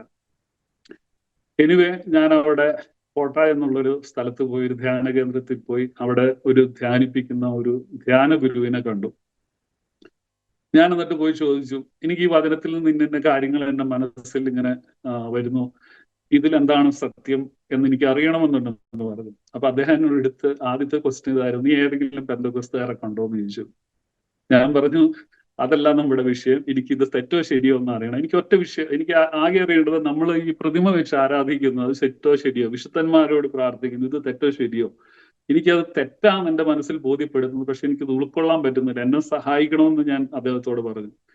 അപ്പൊ അദ്ദേഹം എന്നോട് പറഞ്ഞ മറുപടി ഇതാണ്, അത് തെറ്റാണ്, പക്ഷെ അത് ഇനി നമ്മുടെ സഭയിൽ നിന്ന് മാറ്റാൻ പറ്റത്തില്ല, അത് നമ്മുടെ വിശ്വാസികളെ ബാധിക്കും. എന്നോട് പറഞ്ഞ ഒരു മറുപടിയാണ്, അത് നമ്മുടെ വിശ്വാസ സമൂഹത്തെ ബാധിക്കുന്ന ഒരു കാര്യമായതുകൊണ്ട് ഇനി അത് നീക്കിക്കളയാൻ പറ്റത്തില്ല എന്ന് പറഞ്ഞു. ഞാൻ പറഞ്ഞു, എനിക്ക് ലഭിക്കേണ്ട മറുപടി ലഭിച്ചു, ഞാൻ സന്തോഷമാണ്, മടങ്ങിപ്പോവാന്ന് പറഞ്ഞ് അവിടെ നിന്ന് മടങ്ങിപ്പോന്നു. കാരണം എനിക്ക് മനസ്സിലായി, അപ്പൊ ഞാൻ ഇതുവരെ ചെയ്തു പോകുന്നത് തെറ്റാണ്, എനിക്ക് ബോധ്യം വന്നു. വചനത്തിൽ അത് തന്നെയാണ് പറയുന്നത്.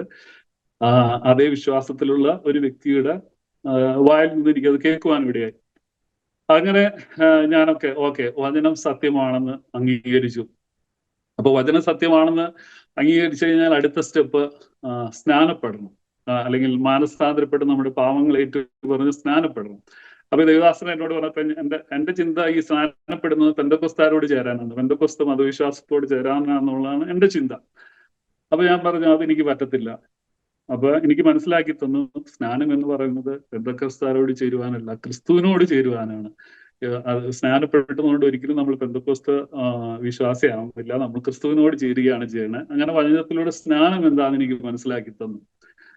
അത് കഴിഞ്ഞപ്പോ പിന്നെ അടുത്തത് എന്റെ മനസ്സിലെ വിഷമം, ഞാനിനി എങ്ങനെ സ്നാനപ്പെട്ട് കഴിഞ്ഞാൽ ആ ഒരു പരിചയിച്ച വിശ്വാസത്തിൽ നിന്ന് മാറിപ്പോന്നു കഴിഞ്ഞു കഴിഞ്ഞാൽ എങ്ങനെ വീട്ടുകാരെ ഫേസ് ചെയ്യുമെന്നുള്ള ചിന്തയാണ് എന്റെ മനസ്സിൽ. അവരെ വിഷമിക്കത്തില്ലേ, അവർക്ക് എന്ത് തോന്നുന്നു, അവർ ഇത്ര നാൾ എനിക്ക് വേണ്ടി കഷ്ടപ്പെട്ടു, ഒത്തിരി കരഞ്ഞു, എല്ലാ കാര്യങ്ങളും എനിക്ക് വേണ്ടതെല്ലാം ചെയ്തു തന്നു.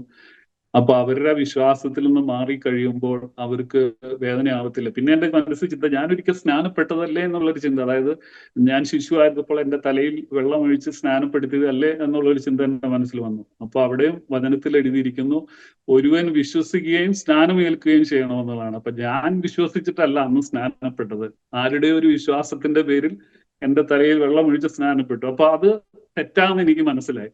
അപ്പൊ ഞാൻ സ്നാനപ്പെടാൻ ഓൾമോസ്റ്റ് റെഡിയാണ്. പക്ഷെ എന്റെ മനസ്സിൽ പിന്നെയുള്ള വിഷമം എന്ന് പറഞ്ഞു കഴിഞ്ഞാൽ, ഞാൻ ഇത്രയും എന്റെ ലൈഫ് തകർത്തു, ഇത്രയും വീട്ടുകാരെ വേദനിപ്പിച്ചു, എന്നിട്ടും ഇനി അവർക്കെതിരെ അവരുടെ വിശ്വാസം വിട്ടു പോയി കഴിഞ്ഞു കഴിഞ്ഞാൽ അവരെന്തുമാത്രം ദുഃഖിക്കും, അവരെന്തുമാത്രം വേദനിക്കും എന്നുള്ള ചിന്തയായി. അപ്പൊ എനിക്ക് സ്നാനപ്പെടാൻ പറ്റുന്നില്ല. അപ്പോഴാണ് അടുത്ത വചനം എന്റെ മുമ്പിലോട്ട്, എന്താ പറയാ, മത്തായി സുവിശേഷത്തിൽ 10-ാം അധ്യായം 37. അതുവരെ എന്റെ കയ്യിൽ ഉണ്ടായിരുന്ന ബൈബിള്, പണ്ടും ഞാൻ വായിച്ചിരുന്ന ബൈബിള്, പക്ഷെ ഇതൊന്നും എന്നോട് സംസാരിച്ചിട്ടില്ല. വചനം സംസാരിക്കുക, എന്താ പറയാ, എന്നേക്കാൾ അധികം അപ്പനെയോ അമ്മയെയോ പ്രിയപ്പെടുന്നവൻ എനിക്ക് യോഗ്യനല്ല. അപ്പോ ഈ ലോകത്തിലുള്ള എന്തിനേക്കാളും നമ്മൾ സ്നേഹിക്കേണ്ടത് നമ്മുടെ ദൈവത്തിന്റെയാണ്. അല്ലെങ്കിൽ നമ്മുടെ സ്നേഹബന്ധങ്ങളോ അല്ലെങ്കിൽ നമ്മുടെ സഹോദരങ്ങളോ അപ്പനമ്മ, അതൊക്കെ ദൈവം തന്നിട്ടുള്ള നല്ല ദാനങ്ങളാണ്. പക്ഷെ അതിലും അപ്പുറമായിട്ട് നമ്മുടെ സൃഷ്ടാവിന്റെ കൽപ്പനയാണ് നമ്മൾ അംഗീകരിക്കേണ്ടതെന്നുള്ളൊരു ബോധ്യം എന്റെ മനസ്സിലോട്ട് വരികയാണ്. അങ്ങനെ ആ ഒരു ബോധ്യത്തിന്റെ പേരിൽ എനിക്ക് ആരൊക്കെ വിഷമിപ്പിച്ചാലും സാരമില്ല, ആരൊക്കെ ദുഃഖിച്ചാലും സാരമില്ല എന്നുള്ളൊരു തീരുമാനത്തിൽ വന്ന് 2006 ഞാൻ സ്നാനപ്പെടുന്നത്. തുടർന്ന് എന്താ പറയാ, കുറച്ചു നാളുകൾക്ക് ശേഷം പരിശുദ്ധാത്മാന്റെ അഭിഷേകം പ്രാപിക്കാൻ ഇടയായി തീർന്നു. അങ്ങനെ അതുവരെ ഞാൻ വിശ്വസിച്ചു പോകുന്ന കർത്താവിനെ, അല്ലെങ്കിൽ ഞാൻ അതുവരെ ഏത് വിശ്വാസത്തിലാണോ നിലനിന്നത്, പള്ളിയിൽ പോയെങ്കിലും അതിൽ നിന്നെല്ലാം അപ്പുറമായിട്ട് ദൈവത്തിന്റെ വലിയൊരു സ്നേഹവും വലിയൊരു സമാധാനവും ഒക്കെ എന്റെ ജീവിതത്തിലോട്ട് അനുഭവിക്കാൻ തുടങ്ങി. അങ്ങനെ എന്റെ ലൈഫ് ഇനി ആത്മഹത്യ അല്ലാതെ മുന്നോട്ട് വേറൊരു മാർഗമില്ല എന്ന് തോന്നിയെടുത്ത് ഞാൻ MCA എല്ലാം പാസ്സായി. ദൈവം വളരെ നല്ല ജോലി തന്നു, നല്ല കുടുംബം തന്നു, കുഞ്ഞുങ്ങളൊക്കെ തന്നു. അങ്ങനെ ലൈഫ് എല്ലാം ദൈവം സെറ്റാക്കി മുന്നോട്ട് പോയി. അങ്ങനെ ഞാനൊരു ആദ്യം ഒരു കാര്യം പറഞ്ഞായിരുന്നു, ഒരു 15 മാർക്കിന്റെ കാര്യം. ഒരു 15 മാർക്ക് എനിക്ക് കുറഞ്ഞു പോയതിന്റെ പേരിലാണ് എനിക്ക് ബാംഗ്ലൂരിലോട്ട് കടന്നു പോകേണ്ടി വന്നതും അവിടെ പോയി ഈ പറഞ്ഞ എന്താ പറയാ അനുഭവങ്ങളിലൂടെ കടന്നുപോയി എൻ്റെ കർത്താവിനെ കണ്ടുമുട്ടുവാൻ ഇട വന്നത്. അപ്പൊ ഞങ്ങളിങ്ങനെ പിന്നീട് കുടുംബമൊക്കെ ആയതിനു ശേഷം ഞാൻ ഇങ്ങനെ വിദേശത്ത് പോകാൻ ഞങ്ങൾ ഇങ്ങനെ ട്രൈ ചെയ്യുകയാണ്. വിദേശത്ത് പോകാനായിട്ട് ട്രൈ ചെയ്ത് ആദ്യം ഞങ്ങൾ കാനഡയ്ക്ക് പോകാനായിട്ടാണ് ട്രൈ ചെയ്യുന്നത്. കാനഡയ്ക്ക് പോകാൻ ട്രൈ ചെയ്ത് അതിന്റെ സർട്ടിഫിക്കറ്റും കാര്യങ്ങളൊക്കെ വേണം. ഡിഗ്രി സർട്ടിഫിക്കറ്റും അതിന്റെ ട്രാൻസ്ക്രിപ്റ്റും എല്ലാം ഞങ്ങൾക്ക് വേണം. അപ്പൊ ഈ ട്രാൻസ്ക്രിപ്റ്റ് എല്ലാം ചെയ്യാനായിട്ട് ഞാൻ എൻ്റെ യൂണിവേഴ്സിറ്റി പോയി ആപ്ലിക്കേഷൻ എല്ലാം കൊടുത്ത് തിരിച്ചു വന്ന് അവർ പറഞ്ഞ ഡേറ്റിൽ ഞാൻ വാങ്ങിക്കാൻ ചെന്നപ്പോഴാണ് അവിടേക്കുന്ന അദ്ദേഹം എന്നോട് പറയുന്നത്, നിങ്ങളുടെ മാർക്ക് ലിസ്റ്റിൽ ഒരു തിരുത്തൽ ആവശ്യമുണ്ട്. അതായത് നിങ്ങൾക്ക് ലഭിക്കേണ്ട മാർക്ക് ടോട്ടൽ ചെയ്തിട്ടപ്പോൾ കുറഞ്ഞുപോയി. അത് നിങ്ങൾക്ക് ഒരു 21 മാർക്കും കൂടി എക്സ്ട്രാ അതിനകത്തുണ്ട്, പക്ഷെ ഞങ്ങൾ ടോട്ടൽ ചെയ്തിട്ടപ്പോൾ അത് കുറഞ്ഞുപോയി എന്ന് പറഞ്ഞ് എനിക്ക് 2019 അപ്പൊ ഞാൻ അന്ന് പാസ്സാകുന്നത് സെക്കൻഡ് ക്ലാസ്സിലാണ്. ഔട്ട് ഓഫ് 1000 മാർക്കിൽ 597 മാർക്ക് ലഭിച്ചാണ് ഞാൻ സെക്കൻഡ് ക്ലാസ്സിൽ പാസ്സാകുന്നത്. പക്ഷെ 2019 വീണ്ടും എനിക്കൊരു പുതിയ ഡിഗ്രി സർട്ടിഫിക്കറ്റ് ലഭിക്കുകയാണ് ഫസ്റ്റ് ക്ലാസ്സിൽ. അതായത് 618 മാർക്കോട് കൂടി ഞാൻ രണ്ടാമതൊരു ഡിഗ്രി സർട്ടിഫിക്കറ്റ് ദൈവം എൻ്റെ കയ്യിൽ തരികയാണ്. അപ്പോ എന്താ പറയാ, ഞാൻ കരഞ്ഞുപോയി അന്ന്. കാരണം ദൈവത്തിന്റെ സ്നേഹം, അന്ന് എനിക്ക് 15 മാർക്ക് കിട്ടിയായിരുന്നെങ്കിൽ ഇന്ന് ഞാൻ ആ ദൈവത്തെ കാണത്തില്ല. അതുപോലെ എന്താ പറയാ, ഒരു ദൈവം അത് മറച്ചു പിടിച്ചു. കാരണം അമ്മയുടെ ഉദരത്തിൽ ഉരുവാകുന്നതിന് മുമ്പേ നമ്മളെ കണ്ട ദൈവം. അപ്പോ ദൈവത്തിന് അറിയാം മറച്ചു വെച്ച് കറക്റ്റ് സമയത്ത് അന്നാ 15 മാർക്ക് എനിക്ക് കിട്ടിയായിരുന്നെങ്കിൽ ഇന്ന് ഒരു പക്ഷേ ഞാൻ ഇവിടെ ഇരുന്ന് ഈ സാക്ഷ്യം പറയാൻ കാണത്തില്ല. ഇതിനു മുമ്പേ ചിലപ്പോ ഞാൻ ലോകത്ത് നിന്ന് മാറ്റപ്പെട്ടു പോയനെ, ഇന്ന് ഇങ്ങനെ ഒരു സാക്ഷ്യം പറയാൻ കാണത്തില്ലായിരുന്നു. അപ്പൊ അന്ന് ദൈവം അത് മറച്ചു വെച്ച്, എന്നാൽ പിന്നീട് ദൈവം കാണിച്ചു തന്നു, ഇത് എന്നെ രക്ഷിക്കാൻ വേണ്ടി ആ ദൈവത്തിന്റെ സ്നേഹം അന്ന് ഒളിപ്പിച്ചു വെച്ചത്. അതൊരു വലിയൊരു മിറാക്കിളായിരുന്നു. അങ്ങനെ ഞാൻ എന്താ പറയാ ദൈവത്തെ അറിയുവാനിടയായി. അതാണ് അങ്ങനെയാണ് ഞാൻ രക്ഷയിലോട്ട് അനുഭവത്തിലോട്ട് കടന്നു വരുന്നത്. ഇതുവരെ ദൈവം നടത്തി ഒത്തിരി പ്രതികൂലങ്ങൾ ഇതിന്റെ ഇടയ്ക്ക് വന്നിട്ടുണ്ട്. ഒത്തിരി സാഹചര്യങ്ങളിലൂടെ കടന്നുപോയ രോഗങ്ങൾ, പ്രയാസങ്ങൾ, അപകടങ്ങളൊക്കെ വന്നിട്ടുണ്ട്. അതിലെല്ലാം ദൈവം വിടുവിച്ചു, ഇത്രത്തോളം ജയത്തോടെ നടത്തി. ഇതാണ് എൻ്റെ ഒന്നാമത്തെ സാക്ഷ്യം. അപ്പൊ ദൈവം നമ്മുടെ ലൈഫിൽ എന്തെങ്കിലും മറച്ചു വയ്ക്കുന്നതോ എല്ലാം ദൈവത്തിന്റെ ഒരു കരുതലിന്റെ സ്നേഹത്തിന്റെ വലിയൊരു ഭാഗമാണ്. നമ്മളെ രക്ഷിപ്പാൻ നമുക്ക് വേണ്ടി ഏറ്റവും ബെസ്റ്റ് ചെയ്യുന്ന നമ്മുടെ കർത്താവ്. ആമേൻ. ഇനി കണ്ടിന്യൂ ചെയ്യാം കേട്ടോ.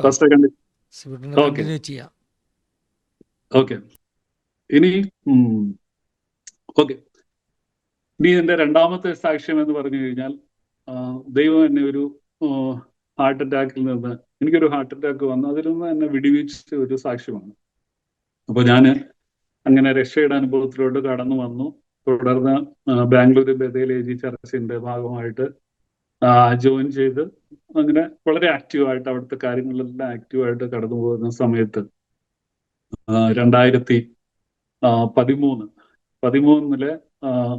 2013 അവിടുത്തെ ഒരു 40 ഡേയ്സ് ഫാസ്റ്റിംഗ് പ്രയറിൽ എനിക്ക് എന്തോ അന്ന് 40 ഡേയ്സ് ഫാസ്റ്റിംഗ് എടുക്കണമെന്ന് വളരെ ഒരു ആഗ്രഹം തോന്നി. ഞാൻ അങ്ങനെ 40 ദിവസത്തെ ഉപവാസ പ്രാർത്ഥനയിൽ പങ്കെടുത്തു. 40 ദിവസത്തെ ഉപവാസ പ്രാർത്ഥനയിൽ ഞാൻ ഇപ്പൊ 2 ദിവസം കഴിഞ്ഞാണ്, അതായത് ചർച്ച് ഫാസ്റ്റിംഗ് പ്രയർ തുടങ്ങി അതിന്റെ 2 ദിവസം കഴിഞ്ഞാണ് ഞാൻ ഫാസ്റ്റിംഗ് തുടങ്ങുന്നത്. അങ്ങനെ ഫാസ്റ്റിംഗ് പ്രയറിൽ വളരെ അനുഗ്രഹപ്രദമായിട്ട് അറ്റൻഡ് ചെയ്ത് പോന്നു. അങ്ങനെ 40 ദിവസത്തെ ഫാസ്റ്റിംഗ്, ചർച്ചിന്റെ 40 ഡേയ്സ് കംപ്ലീറ്റ് ആയി. അപ്പോഴും ഞാൻ 38 ഡേയ്സ് ആയിട്ടുള്ളൂ. അപ്പൊ ഞാൻ വിചാരിച്ചു എന്തായാലും 38 ഡേയ്സ് ഫാസ്റ്റിംഗ് എടുത്തു, ഇനി 2 ഡേയ്സും കൂടി കംപ്ലീറ്റ് ചെയ്തിട്ട് ഫാസ്റ്റിംഗ് നിർത്താമെന്ന് വിചാരിച്ചു. പക്ഷെ എന്റെ ലീവ് എല്ലാം തീർന്നു, എനിക്ക് പിറ്റേ ദിവസം ജോലിക്ക് പോകണം. അങ്ങനെ 2013 ആ ഫാസ്റ്റിംഗ് പ്രയർ കഴിഞ്ഞ്, മെയ് മാസം ഫാസ്റ്റിംഗ് പ്രയർ കഴിഞ്ഞ് പിറ്റേ ദിവസം, അതായത് ചർച്ചിന്റെ ഫാസ്റ്റിംഗ് പ്രയർ കഴിഞ്ഞിട്ടുള്ള എന്റെ 38 ഡേയ്സ് കഴിഞ്ഞു. 39th ഡേ ഞാൻ ജോലിക്ക് പോവുകയാണ്. ജോലിക്ക് ഞാൻ സ്വന്തമായിട്ട് വാഹനം ഓടിച്ചാണ് പോകുന്നത്. വാഹനം ഓടിച്ചു പോകുമ്പോൾ പെട്ടെന്ന് ഈ ബാംഗ്ലൂരില് കേരപുരം എന്ന് പറഞ്ഞൊരു സ്ഥലമുണ്ട്. അവിടെ ഒരു ഫ്ലൈ ഓവർ ഉണ്ട്. ബാംഗ്ലൂരിൽ ഉള്ളവർക്ക് അറിയാം. അതെന്ന് പറഞ്ഞു കഴിഞ്ഞാൽ ആ ബ്രിഡ്ജ് ക്രോസ് ചെയ്യണമെങ്കിൽ അത് വളരെ ട്രാഫിക് ഉള്ള ഏരിയ 1 അവറെങ്കിലും വേണം ആ ബ്രിഡ്ജ് ഒന്ന് ക്രോസ് ചെയ്ത് കിട്ടണമെങ്കിൽ. അന്ന് ദൈവം സഹായിച്ചെന്തോ അന്ന് ട്രാഫിക് ഇല്ലായിരുന്നു. പക്ഷെ അന്ന് ആ ബ്രിഡ്ജിന്റെ മുകളിൽ വെച്ച് എനിക്ക് പെട്ടെന്ന് ഒരു ചെസ്റ്റ് പെയിൻ അനുഭവപ്പെട്ടു. ചെസ്റ്റ് പെയിൻ അനുഭവപ്പെട്ട് കഴിഞ്ഞപ്പം എനിക്കത് എന്തുവാന്ന് മനസ്സിലായില്ല. പക്ഷെ എനിക്ക് വൊമിറ്റ് ചെയ്യാൻ വരുന്നു, എന്നെ വേർക്കാൻ തുടങ്ങുന്നു. അപ്പൊ എനിക്ക് മനസ്സിലായി എന്തോ പന്തികേട് പോലെ എനിക്ക് തോന്നി. ഞാൻ അപ്പൊ തന്നെ പെട്ടെന്ന് എന്റെ പാസ്റ്ററെ വിളിച്ചു. പാസ്റ്റർ എബ്രഹാം വർഗീസിനെ വിളിച്ചു. അദ്ദേഹമാണ് എന്നെ എല്ലാ കാര്യത്തിലും മെന്റർ ചെയ്യുന്നത്, തന്നെ എല്ലാ കാര്യത്തിലും വളരെ കാര്യമായിട്ട് ഹെൽപ്പ് ചെയ്തു പോയിരുന്ന വളരെ അനുഗ്രഹിക്കപ്പെട്ട ഒരു കർത്താവിന്റെ ദാസൻ. അദ്ദേഹത്തെ വിളിച്ചു. പാസ്റ്റർ പെട്ടെന്ന് പ്രാർത്ഥിച്ചു. പ്രാർത്ഥിച്ചിട്ട് പറഞ്ഞു, ശരി, എത്രയും പെട്ടെന്ന് അടുത്ത ഹോസ്പിറ്റലിലോട്ട് കയറാൻ പറഞ്ഞു. അപ്പോ അടുത്ത ഹോസ്പിറ്റൽ എന്ന് പറഞ്ഞാൽ ഈ പറഞ്ഞ ബ്രിഡ്ജ് കഴിഞ്ഞിട്ട് ഒരു 10 കിലോമീറ്റർ കൂടി പോയാലാണ് മാർത്തള്ളി എന്ന് പറഞ്ഞൊരു സ്ഥലത്ത് ചെല്ലണം. ഞാൻ തന്നെ വാഹനം ഓടിച്ച് അപ്പോഴെനിക്ക് ചെസ്റ്റ് പെയിൻ ഉണ്ട്. ഞാൻ ഹോസ്പിറ്റലിൽ ചെന്ന് അവരെന്നെ അവിടെ ഒബ്സർവേഷൻ റൂമിൽ ഇട്ടിട്ട് എനിക്ക് ഗ്യാസ്ട്രൈറ്റിസിന്റെ പ്രോബ്ലം ആണെന്ന് പറഞ്ഞ് ചുമ്മാ എന്നെ അവിടെ മാറ്റിയിട്ടു. അവരൊരു കെയർ നിന്നില്ല, ഒന്നും നിന്നില്ല. പക്ഷെ പെട്ടെന്ന് എന്റെ ചർച്ചിൽ തന്നെ ഒരു ഡോക്ടറുണ്ട്, ഡോക്ടർ സീമ.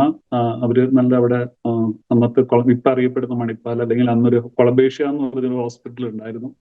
ആ ഹോസ്പിറ്റലിൽ ഡോക്ടറാണ്.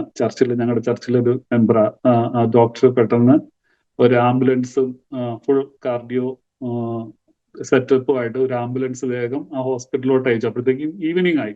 ഞാൻ അവിടെ വൈകിട്ട് രാവിലെ ഒരു 11 മണിക്ക് ചെന്നിട്ടും 3 മണി വരെ ഞാൻ അപ്പോഴത്തേക്കും മയങ്ങിപ്പോയി. പക്ഷെ അവരെന്നെ ഗ്യാസ്ട്രൈറ്റിസ് ആന്ന് പറഞ്ഞ് അവിടെ ഇട്ട് അങ്ങനെ ഒരു നോർമൽ കേസാന്ന് പറഞ്ഞ് ഇവിടെ ഇട്ടിരിക്കുകയാണ്. എനിവേ ചർച്ചിന്റെ കെയർ ഓഫിൽ ഈ പറഞ്ഞ ഡോക്ടർ ഒരു ഫുൾ സെറ്റപ്പുമായിട്ട് ഒരു ആംബുലൻസ് അയച്ച് തന്നെ എത്രയും പെട്ടെന്ന് അവരുടെ ഹോസ്പിറ്റലിലോട്ട് കൊണ്ടുപോയി. അവർ പോകുന്ന വഴിക്ക് ECG ചെക്ക് ചെയ്തപ്പോഴാണ് എന്റെ ECG എല്ലാം എലിവേറ്റ് ആയിട്ടുണ്ട്. എന്റെ ബ്ലഡ് റിപ്പോർട്ടിൽ ഈ എന്തോ ഒരു എൻസൈം വളരെ എലിവേറ്റ് ആയിട്ടുണ്ട്. അപ്പൊ ഒരു MI ആന്നുള്ള ഹാർട്ട് അറ്റാക്ക് വന്നു എന്നുള്ളത് അവര് കൺഫേം ചെയ്തു. അപ്പൊ അന്ന് എന്റെ വൈഫും മോനും അവര് വൈഫിന്റെ പപ്പയുടെ കൂടെ മസ്കറ്റിലാണ്. അപ്പൊ ഞാൻ മാത്രമുള്ള വീട്ടിൽ. പിന്നെ എന്റെ ബ്രദറിലും ഉണ്ടായിരുന്നു. എന്റെ ഫ്രണ്ട്സ്, എന്റെ കുറച്ച് ദൈവസഭയിലുള്ള 1-2 ഫ്രണ്ട്സ് അവർ വന്നു ചർച്ചിലോട്ട്, ഹോസ്പിറ്റലിലോട്ട് വന്നു. അവരും എന്റെ കൂടെ ആംബുലൻസിൽ എന്നെ അടുത്ത ഹോസ്പിറ്റലിൽ കൊണ്ടുപോയി. അത് കഴിഞ്ഞ് അവിടുത്തെ ഡോക്ടർ, ഞാൻ അപ്പോഴത്തേക്കും മയക്കത്തിലാണ്. ഇതൊക്കെ എന്റെ വൈഫ് പറഞ്ഞാണ് പിന്നെ ഞാൻ അറിയുന്നത്. വൈഫിനെ അവർ വിളിച്ചു. ആൻജിയോഗ്രാം ചെയ്യാമാണ്, നിങ്ങൾക്ക് ഏത് സ്റ്റെന്റ് വേണം എന്നുള്ളത് സെലക്ട് ചെയ്യും. പല റേഞ്ചിലുള്ള സ്റ്റെന്റിനെ കുറിച്ച് അവരോട് പറഞ്ഞു. ഇന്ന റേറ്റ് 10,000 മുതൽ 2 lakh വരെ പല ടൈപ്പിലുള്ള സ്റ്റെന്റ് ഉണ്ട്. സ്റ്റെന്റ് എന്തായാലും ഇടണം നിങ്ങളത്, കാരണം ഒരു സൈൻ ചെയ്യാൻ ആളില്ല. ഞാൻ ഓൾറെഡി മയങ്ങി കിടക്കുകയാണ്. അപ്പൊ വിളിച്ച് പെർമിഷൻ എടുത്തു. ഓക്കെ, ഏറ്റവും ബെസ്റ്റ് സ്റ്റെന്റ് ഇട്ടോളാനുള്ള പെർമിഷൻ കൊടുത്തു. എനിവേ ആൻജിയോഗ്രാം ചെയ്ത് കഴിഞ്ഞപ്പോ എന്റെ ഹാർട്ടിൽ ഒരു ബ്ലോക്കും ഇല്ല, ഒരു പ്രയാസങ്ങളും ഇല്ല, ഒന്നുമില്ല. ആ ഡോക്ടർ അത് കഴിഞ്ഞ് ഞങ്ങൾ ഡിസ്ചാർജ് ആവുന്ന സമയത്ത് ഡോക്ടർ പറഞ്ഞൊരു കാര്യമുണ്ട്, മെഡിക്കലി അത് ഇമ്പോസിബിൾ ആണ്, എന്തോ സംഭവിച്ചതെന്ന് അറിയത്തില്ല. എന്തോ ഒരു ബ്ലോക്ക് വന്നു. പക്ഷെ ഞങ്ങൾക്ക് അത് സ്കാൻ ചെയ്തപ്പോൾ, അല്ലെങ്കിൽ ആൻജിയോഗ്രാം ചെയ്ത് കഴിഞ്ഞപ്പോൾ അതിനകത്ത് ഒരു ബ്ലോക്കും കാണാൻ കഴിഞ്ഞില്ല എന്ന് പറഞ്ഞു. പിന്നീട് തുടർ ചികിത്സ. അപ്പൊ അന്ന് അങ്ങനെ എല്ലാം മാറി. എന്നോട് കുറെ നാള് ആസ്പിരിൻ, ബ്ലഡ് ലൂസൻ ചെയ്യാനായിട്ടുള്ള മരുന്നൊക്കെ കഴിക്കണമെന്ന് പറഞ്ഞു. പക്ഷെ ഞാൻ ഒരു ഡോസ് പോലും കഴിച്ചില്ല. പിന്നെ കഴിഞ്ഞ ഒരു 4-5 മാസങ്ങൾക്ക് ശേഷം വീണ്ടും റിവ്യൂവിന് ലേക്ഷർ ഹോസ്പിറ്റലിൽ ചെന്ന് കഴിയുമ്പോൾ അവിടുത്തെ കാർഡിയോളജിസ്റ്റ് എന്നെ കുറെ ടെസ്റ്റ് ഒക്കെ ചെയ്യിച്ചു. ടെസ്റ്റ് എല്ലാം ചെയ്തു. അദ്ദേഹം എന്നോട് പറഞ്ഞൊരു വാക്കുണ്ട്, ഏത് കഠിനാധ്വാനം ചെയ്യുന്ന ഒരാളുടെ ഹാർട്ട് എത്ര സ്ട്രോങ് ആണോ, അദ്ദേഹം ഉപയോഗിച്ച വേർഡ്സ് അതുപോലെ ഞാൻ പറയാണ്, ഒരു കഠിനാധ്വാനം ചെയ്യുന്ന ഒരാളുടെ ഹാർട്ട് എത്ര സ്ട്രോങ് ആണ് അതുപോലെ ശ്രദ്ധിക്കുക, no problem, nothing to worry, no medicine required എന്നുള്ള രീതിയിൽ എന്നെ അവിടെ നിന്ന് എന്താ പറയാ അത് പറഞ്ഞു വിട്ടു. വളരെ വളരെ എന്താ പറയാ, അപ്പൊ അങ്ങനെ ഒരു അസുഖം വന്നെങ്കിലും അത് ഒന്നും അല്ലാതാക്കി അത് ദൈവം മാറ്റി വിട്ടു. പക്ഷെ അതിന്റെ പിന്നിൽ നടന്ന വേറൊരു അത്ഭുതം ഞാൻ പറയാം. അപ്പൊ ഞങ്ങൾക്ക് ഇതിന്റെ ഇടയ്ക്ക് ഞങ്ങൾക്ക് ദൈവം പലപ്പോഴായിട്ട് ഞാൻ വാഗ്ദത്തങ്ങളിൽ വളരെ വിശ്വസിക്കുന്നു. പല പ്രവാചക ദൈവദാസന്മാരെ എനിക്കറിയാം. പലപ്പോഴുമായിട്ട് ദൈവം ഇടപെട്ടിട്ടുണ്ട്. നിങ്ങൾക്ക് ഞാനൊരു ലാൻഡ് തരും, നിങ്ങൾക്ക് ബാംഗ്ലൂർ ഒരു ലാൻഡ് തരുമെന്ന് ദൈവം ഇടപെട്ടിട്ടുണ്ട്. പല തവണ ഇടപെട്ടു. അപ്പോൾ എൻ്റെ ഒരു ക്വസ്റ്റ്യൻ ഇതാണ്, കർത്താവ് ഇത് എങ്ങനെ സംഭവിക്കും? ഞങ്ങളുടെ സാലറി കൊണ്ട് ഞങ്ങൾ വിചാരിച്ച ബാംഗ്ലൂർ പട്ടണത്തിൽ ഒരു ലാൻഡ് വാങ്ങിക്കാൻ സാധ്യമല്ല, അതിന് ഒരിക്കലും സംഭവിക്കത്തില്ല. പക്ഷെ ഞാൻ ദൈവത്തിന്റെ വാക്തത്വത്തിൽ വിശ്വസിച്ചു. ദൈവം അത് ചെയ്തു തരുമെന്ന് ഞാൻ വിശ്വസിച്ചു, ഉറപ്പായിട്ട് വിശ്വസിച്ചു. എങ്ങനെയൊന്നും എനിക്കറിയത്തില്ല, പക്ഷെ ദൈവം ചെയ്യും. അപ്പൊ ഈ ഹാർട്ട് അറ്റാക്ക് കഴിഞ്ഞ് ഞാൻ എൻ്റെ ഓഫീസിൽ ചെല്ലുകയാണ്. ഓഫീസിൽ ചെന്ന് കഴിഞ്ഞപ്പോൾ 2 ദിവസം കഴിഞ്ഞപ്പോൾ എൻ്റെ മാനേജർ വിളിച്ചിട്ട് എനിക്ക് 10 lakhന്റെ ഒരു ചെക്ക് എടുത്തു തന്നിട്ട് എന്നോട് പറയാണ്, ഈ ക്രിട്ടിക്കൽ ഇൽനെസ് വരുമ്പോൾ ഈ എംപ്ലോയീസിന് എല്ലാത്തിനെയും കമ്പനി ഇൻഷുർ ചെയ്തിട്ടുണ്ട്. എന്തെങ്കിലും ക്രിട്ടിക്കൽ ഇൽനെസ് വരുമ്പോൾ അതിന് സപ്പോർട്ട് ചെയ്യാൻ വേണ്ടി. അപ്പൊ സെബിക്ക് ഇങ്ങനെ ഒരു ഇഷ്യൂ വന്നതുകൊണ്ട് ഇൻഷുറൻസ് ക്ലെയിം ചെയ്തു. അവര് 10 lakh ചെക്ക് തന്നു എന്ന് പറഞ്ഞ് ആ ചെക്ക് എൻ്റെ തന്നു. ആ ചെക്ക് തന്നു ഇപ്പൊ ഞാനും ഇതെന്തുവാണ് സംഭവിക്കുന്നത് എനിക്ക് മനസ്സിലാവുന്നില്ല. പക്ഷെ വചനത്തിൽ പറയുന്നു, ദൈവം തന്നെ സ്നേഹിക്കുന്നവർക്ക് നിർണയപ്രകാരം വിളിക്കപ്പെട്ടവർക്ക് സകലതും നന്മയ്ക്കായി കൂടി വ്യാപരിക്കുന്നു. ശത്രു എന്നെ തകർത്ത് കളയാനായിട്ട് പദ്ധതി ഒരുക്കി. പക്ഷെ ദൈവം ആ ഒരു അവസരത്തെ, ദൈവം ഒരിക്കലും ഹാർട്ട് അറ്റാക്ക് തന്ന് എന്നെ എനിക്ക് ക്യാഷ് തന്നല്ല ഞാൻ പറയുന്നത്. പക്ഷെ ശത്രു എന്നെ തകർത്ത് കളയുവാൻ ഒരു പദ്ധതി ഒരുക്കിയപ്പോ ദൈവം ഇങ്ങനൊരു വഴി അവിടെ തുറന്നു. ആ സമയത്ത് തന്നെയാണ് എൻ്റെ മുമ്പിൽ ഒരു ഓഫർ വരുന്നത്. ഒരു ലാൻഡ് ഇങ്ങനെ കൊടുക്കാനുണ്ടെന്ന് പറഞ്ഞ് ഒരു ഓഫർ വരുന്നത്. ആ പൈസ എടുത്താണ് എനിക്ക് ഈ ഹാർട്ട് അറ്റാക്ക് വന്നപ്പോൾ ലഭിച്ച പൈസയുടെ കൂടെ കുറച്ച് എമൗണ്ടും കൂടി ഞങ്ങളുടെ കയ്യിൽ ഇരുന്ന എമൗണ്ട് ഇട്ടാണ് ഞങ്ങൾ ബാംഗ്ലൂർ പട്ടണത്തിൽ ഒരു ലാൻഡ് വാങ്ങിക്കുന്നത്. അപ്പോ വാഗ്ദത്തം എങ്ങനെ നടക്കുമെന്ന് നമ്മളത് ഭാരപ്പെടേണ്ട കാര്യമില്ല. ദൈവം അതിനുള്ള വഴി എങ്ങനെ തുറക്കുമെന്ന് നമുക്ക് ഒരിക്കൽ പോലും ചിന്തിക്കാൻ പറ്റത്തില്ല. ദൈവം ഒരു വാഗ്ദത്തം പറഞ്ഞു കഴിഞ്ഞാൽ അത് ഏതൊക്കെ സാഹചര്യം എങ്ങനെയൊക്കെ ആണെങ്കിലും അത് ദൈവം നടത്തും. ആ സാക്ഷി അവിടെയും തീർന്നില്ല. ഞങ്ങൾ ആ ലാൻഡ് കഴിഞ്ഞ വർഷം നാട്ടിൽ പോയപ്പോ ആ ലാൻഡ് വിറ്റു. ദൈവത്തിന്റെ ആലോചന ചോദിച്ച് ഞങ്ങൾ ആ ലാൻഡ് വിറ്റു. അതിൽ നിന്ന് കുറച്ച് എമൗണ്ട് ഈ ഇരിക്കുന്ന ചെയർ ഞങ്ങൾ ആക്ച്വലി ഇന്ത്യയിൽ നിന്ന് ഇമ്പോർട്ട് ചെയ്ത ഒരു ചെയറാണ്. അതൊരു സാക്ഷ്യമാണ്. അപ്പൊ ആ ലാൻഡ് വിറ്റതിൽ നിന്ന് ചെറിയൊരു എമൗണ്ട് എടുത്താണ് ഞങ്ങൾ കുറച്ച് ഫർണിച്ചർ ഇങ്ങോട്ട് ഇമ്പോർട്ട് ചെയ്ത് ആ ചെയറിലാണ് ഇരിക്കുന്നത്. അപ്പൊ ഞാൻ ഇവിടെ ഇരിക്കുമ്പോൾ ഇടയ്ക്ക് പ്രാർത്ഥിക്കുമ്പോൾ ഞാൻ ദൈവത്തോട് പറയും, ശത്രു എനിക്ക് പെട്ടി ഒരുക്കാനായിട്ട് വഴിയിൽ തകർത്ത് എനിക്ക് പെട്ടി ഒരുക്കാൻ വെച്ചിരുന്ന മരമെടുത്ത് ദൈവം എനിക്ക് സുഖമായിട്ട് ഇരിക്കുവാനുള്ള ഒരു ചെയർ പണിതെന്ന് ഞാൻ പ്രാർത്ഥനയിൽ ഇങ്ങനെ പ്രാർത്ഥിക്കാതിരിക്കുമ്പോൾ പറയാറുണ്ട്. അപ്പൊ ദൈവം ചെയ്ത അത്ഭുതം എന്ന് പറഞ്ഞാൽ ഭയങ്കരമാണ്, നമുക്ക് ചിന്തിക്കാൻ പോലും പറ്റത്തില്ല. ദൈവം പഴയ കാലത്ത് അന്ന് ജീവിച്ച ദൈവം, ഇന്നലെ ഇരുന്ന ദൈവം എങ്ങനെ തന്നെയാണോ ആ ദൈവം തന്നെ ഇന്നും നാളെയും അത് തന്നെ, ഒരിക്കലും ഒരു മാറ്റമില്ല. ഇസ്രായേൽ മക്കളെ മരുഭൂമിയിൽ കൂടി നടത്തിയ ദൈവം, വാഗ്ദത്തം നിവർത്തിച്ച ദൈവം ഇന്നും അതുപോലെ തന്നെ നമുക്കായി ജീവിക്കുന്നു. അതുകൊണ്ട് ഞാൻ ദൈവത്തിന്റെ വാഗ്ദത്തങ്ങൾ വിശ്വസിക്കുന്ന ആരെങ്കിലും ഏതെങ്കിലും വാഗ്ദത്തം എങ്ങനെ നടക്കും അല്ലെങ്കിൽ ഇത് എങ്ങനെ സംഭവിക്കുമെന്ന് ഓർത്ത് വിഷമിക്കുന്നുവെങ്കിൽ ഐ ക്യാൻ പ്രോമിസ് യു, ദൈവം ഇന്നും ഇന്നലെ ഇന്നും എന്നും അനന്യനാണ്. ആ വാഗ്ദത്തം പറഞ്ഞ ദൈവം അത് നിവർത്തിക്കും. ദൈവം അനുഗ്രഹിക്കട്ടെ. ആമേൻ. Praise the Lord, praise the Lord. Praise the Lord. കർത്താവിനെ സ്തോത്രം ചെയ്യുന്ന അനുഗ്രഹിക്കപ്പെട്ട ജീവിതാനുഭവമാണ് നമ്മൾ കേട്ടോണ്ടിരിക്കുന്നത്. ഇച്ചിരി സൗണ്ട് കുറവായിരുന്നു, അതാ പിന്നെ ഞാൻ ഇയർഫോൺ എടുത്ത് വെച്ചത്. കാരണം ഞാനത് മാനേജ് ചെയ്തു, ഔട്ട്പുട്ടിൽ സൗണ്ട് പോകുന്നുണ്ട്. പക്ഷേ എനിവേ ഞാൻ പറഞ്ഞു വരുന്നത്, കുറച്ച് മാർക്ക് കുറഞ്ഞു, അതിനകത്തൊരു ദൈവപദ്ധതി ഉണ്ടായിരുന്നു.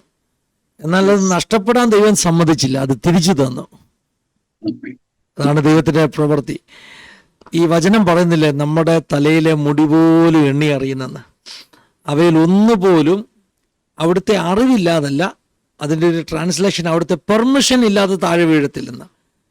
അറിവും പെർമിഷനും രണ്ടാ. ഒരു മുടി കൊഴിഞ്ഞു വീണു, ദൈവം അറിഞ്ഞു. ഒരു മുടി കൊഴിയുന്നത് ദൈവത്തിൻ്റെ പെർമിഷൻ ഓടുകൂടെ മാത്രമാണെന്നുള്ളത് വ്യത്യസ്ത അർത്ഥമാണ്. നമ്മുടെ ചെറിയ കാര്യങ്ങളിൽ പോലും ദൈവത്തിന് എത്ര വലിയ ശ്രദ്ധയുള്ളത് അല്ലേ? ദൈവത്തിൻ്റെ കരുതലും നടത്തിപ്പൊക്കെ നമ്മുടെ ചെറിയ ചെറിയ കാര്യങ്ങളിൽ പോലും എത്ര അത്ഭുതകരമായിട്ടിരിക്കുന്നു. അതുപോലെ തന്നെ ഒരു ഹാർട്ടിനൊരു ഇഷ്യൂ ഉണ്ടായെന്ന് പറഞ്ഞ് ആൻജിയോഗ്രാഫിയൊക്കെ ചെയ്തു.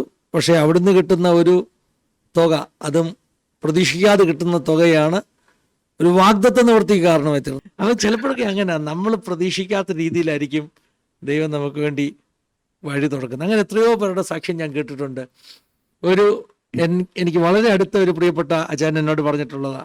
അമേരിക്കയിൽ ആദ്യമായിട്ട് ചെന്നപ്പോൾ ഒരു കാറ് വാങ്ങിച്ചു, ഹെയിൽ സ്റ്റോൺ വീണു. ഹെയിൽ സ്റ്റോൺ വീണ് കാറ് മുഴുവൻ ഡെന്റായി. അപ്പോൾ അച്ഛൻ അന്ന് പറഞ്ഞൊരു ഓർമ്മയാ കേട്ടോ, പഴയ ഓർമ്മയാ. എത്ര ഡോളറാണെന്ന് എനിക്ക് ഓർക്കുന്നില്ല, പക്ഷെ $6000 അതിൻ്റെ ഒരു ഇൻഷുറൻസോ നഷ്ടപരിഹാരമോ എല്ലാം കൂടെ കിട്ടിയെന്ന് പറഞ്ഞു. അപ്പം ചെന്നപ്പം കാലുറയ്ക്കാതെ നിൽക്കുമ്പം കിട്ടുന്ന ചില പ്രൊവിഷൻസിന്റെ കാര്യമാണ് ഞാൻ പറഞ്ഞത്. നമ്മൾ പ്ലാൻ ചെയ്യുന്ന വഴിയൊന്നുമല്ല ദൈവത്തിന്റെ വഴി. ഗൾഫിലുള്ള ജെക്സി പാസ്റ്റർ പണ്ട് പറഞ്ഞൊരു സാക്ഷ്യം, അത്യാവശ്യത്തിന് പാല് മേടിക്കാൻ കാശ് കയ്യിലില്ലായിരുന്നു, ആരോടും ചോദിച്ചില്ല. പക്ഷെ വീടിൻ്റെ അടുത്തുള്ള റൗണ്ട് ബോട്ടിൽ ചെന്നപ്പോൾ പുറകിൽ വന്ന ഒരു അറബി സ്ത്രീ വണ്ടിയെ കൊണ്ടുവന്ന് ചെറുതായിട്ടൊന്ന് പോറിച്ചു. ചെറിയൊരു പോറലേ വന്നുള്ളൂ, പക്ഷെ അവർക്ക് ലൈസൻസ് ഇല്ലായിരുന്നു. അതുകൊണ്ട് തന്നെ അവർ ഓടി ഇറങ്ങി വന്നിട്ട് അവരുടെ ബാഗിൻ്റെ അകത്തോട്ട് കൈയിട്ട് കിട്ടിയ പൈസ മുഴുവൻ എടുത്ത് കാറിൻ്റെ അകത്തോട്ട് എറിഞ്ഞിട്ട് പോയി. അപ്പൊ പാല് മേടിക്കാൻ പൈസ ഇല്ല കർത്താവേ എന്ന് പറഞ്ഞ് ഇദ്ദേഹത്തിന് സംസാരിക്കാൻ പറ്റുന്നതിന് മുമ്പ് തന്നെ ആ പുള്ളിക്കാരി കാർ എടുത്തോണ്ട് പോയി കളഞ്ഞു. പാസ്റ്റർ പറഞ്ഞതിന്റെ ഓർമ്മയാ, പണ്ട് അദ്ദേഹത്തിന്റെ ഒരു പ്രസംഗം ഞാൻ കേട്ടതാ.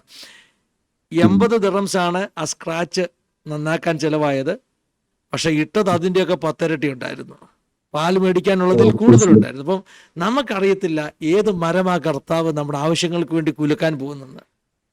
എന്തായാലും മന്ന വർഷിപ്പിച്ചവനല്ലേ, ദൈവത്തിന് സ്തോത്രം. ഇതൊക്കെ നമ്മുടെ വിശ്വാസം വർദ്ധിപ്പിക്കുക. എന്നെ കേൾക്കുന്ന പ്രേക്ഷകരോട് പറയുക, നിങ്ങളുടെ ഭാരങ്ങളെ, കടഭാരങ്ങളെ ഒന്നും ഓർത്ത് നിങ്ങൾ വിഷമിക്കണ്ട. കർത്താവാണോ വാഗ്ദത്തം ചെയ്തത്, തലയിലെ മുടി പോലും എണ്ണി അറിയുന്ന കർത്താവ് വിടുവിക്കും. നല്ലൊരു സാക്ഷിയ സിബിഡറെ പറഞ്ഞത്. ദൈവത്തിന് സ്തോത്രം ചെയ്യുന്നു. മറക്കാനാവാത്ത എന്തെങ്കിലും അനുഭവം ഉണ്ടെങ്കിൽ 1-2 കൂടെ പറയാം. Okay, price the Lord. ഞാൻ ഒരു സാക്ഷ്യം കൂടി ഈ നിമിഷം ഓർക്കുന്നു. കാരണം വാഗ്ദത്തം ചെയ്ത് ദൈവം വാഗ്ദത്തം നിവർത്തീകരിക്കുന്നു എന്നുള്ളതിന് പല അനുഭവങ്ങൾ ഞങ്ങളുടെ ജീവിതത്തിൽ ഉണ്ടെങ്കിലും വീണ്ടും ഒരു വളരെ നല്ലൊരു അനുഭവം ഞാൻ ഇപ്പോൾ ഓർക്കുന്നു എന്ന് പറഞ്ഞു കഴിഞ്ഞാൽ, ദൈവം ഞങ്ങൾക്ക് ഒരു വാഹനം തന്നതിനെ കുറിച്ചാണ്. ദൈവം ഞങ്ങളോട് ഒരു വാഗ്ദത്തം ചെയ്തു. നേരത്തെ പറഞ്ഞതുപോലെ ഒരു ലാൻഡ് തരുമെന്ന് പറഞ്ഞതുപോലെ തന്നെ ഞങ്ങൾക്കൊരു SUV മോഡൽ ഒരു വാഹനം തരുമെന്ന് കർത്താവ് ഞങ്ങളോട് വാഗ്ദത്തം ചെയ്തു. പക്ഷെ അപ്പോഴും എന്റെ ചോദ്യം ഇത് തന്നെയായിരുന്നു, ഇത് എങ്ങനെ സംഭവിക്കും? ഞാൻ അങ്ങനെ ആഗ്രഹിച്ചിട്ടുമില്ല, ഇന്ന വണ്ടി വേണമെന്ന് ഒരിക്കലും, ഇത് തന്നെ വേണമെന്ന് അല്ലെങ്കിൽ ഈ ടൈപ്പ് വണ്ടി വേണമെന്നോ ഒന്നും ഞാൻ ആഗ്രഹിച്ചിട്ടില്ല. അപ്പൊ ദൈവത്തിന്റെ ദാസന്മാർ വഴി ദൈവം തന്നൊരു വാഗ്ദത്തമാണ്.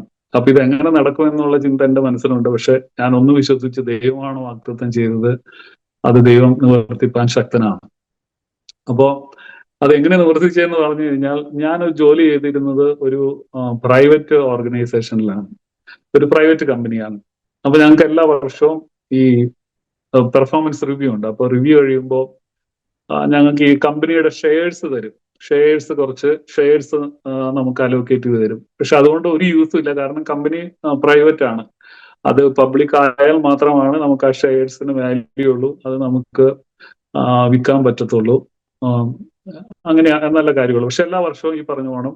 ഞാൻ ആ കമ്പനിയിൽ ദീർഘനാൾ വർക്ക് ചെയ്തു, ഒരു 16 yearsോളം ആ കമ്പനിയിൽ വർക്ക് ചെയ്തു.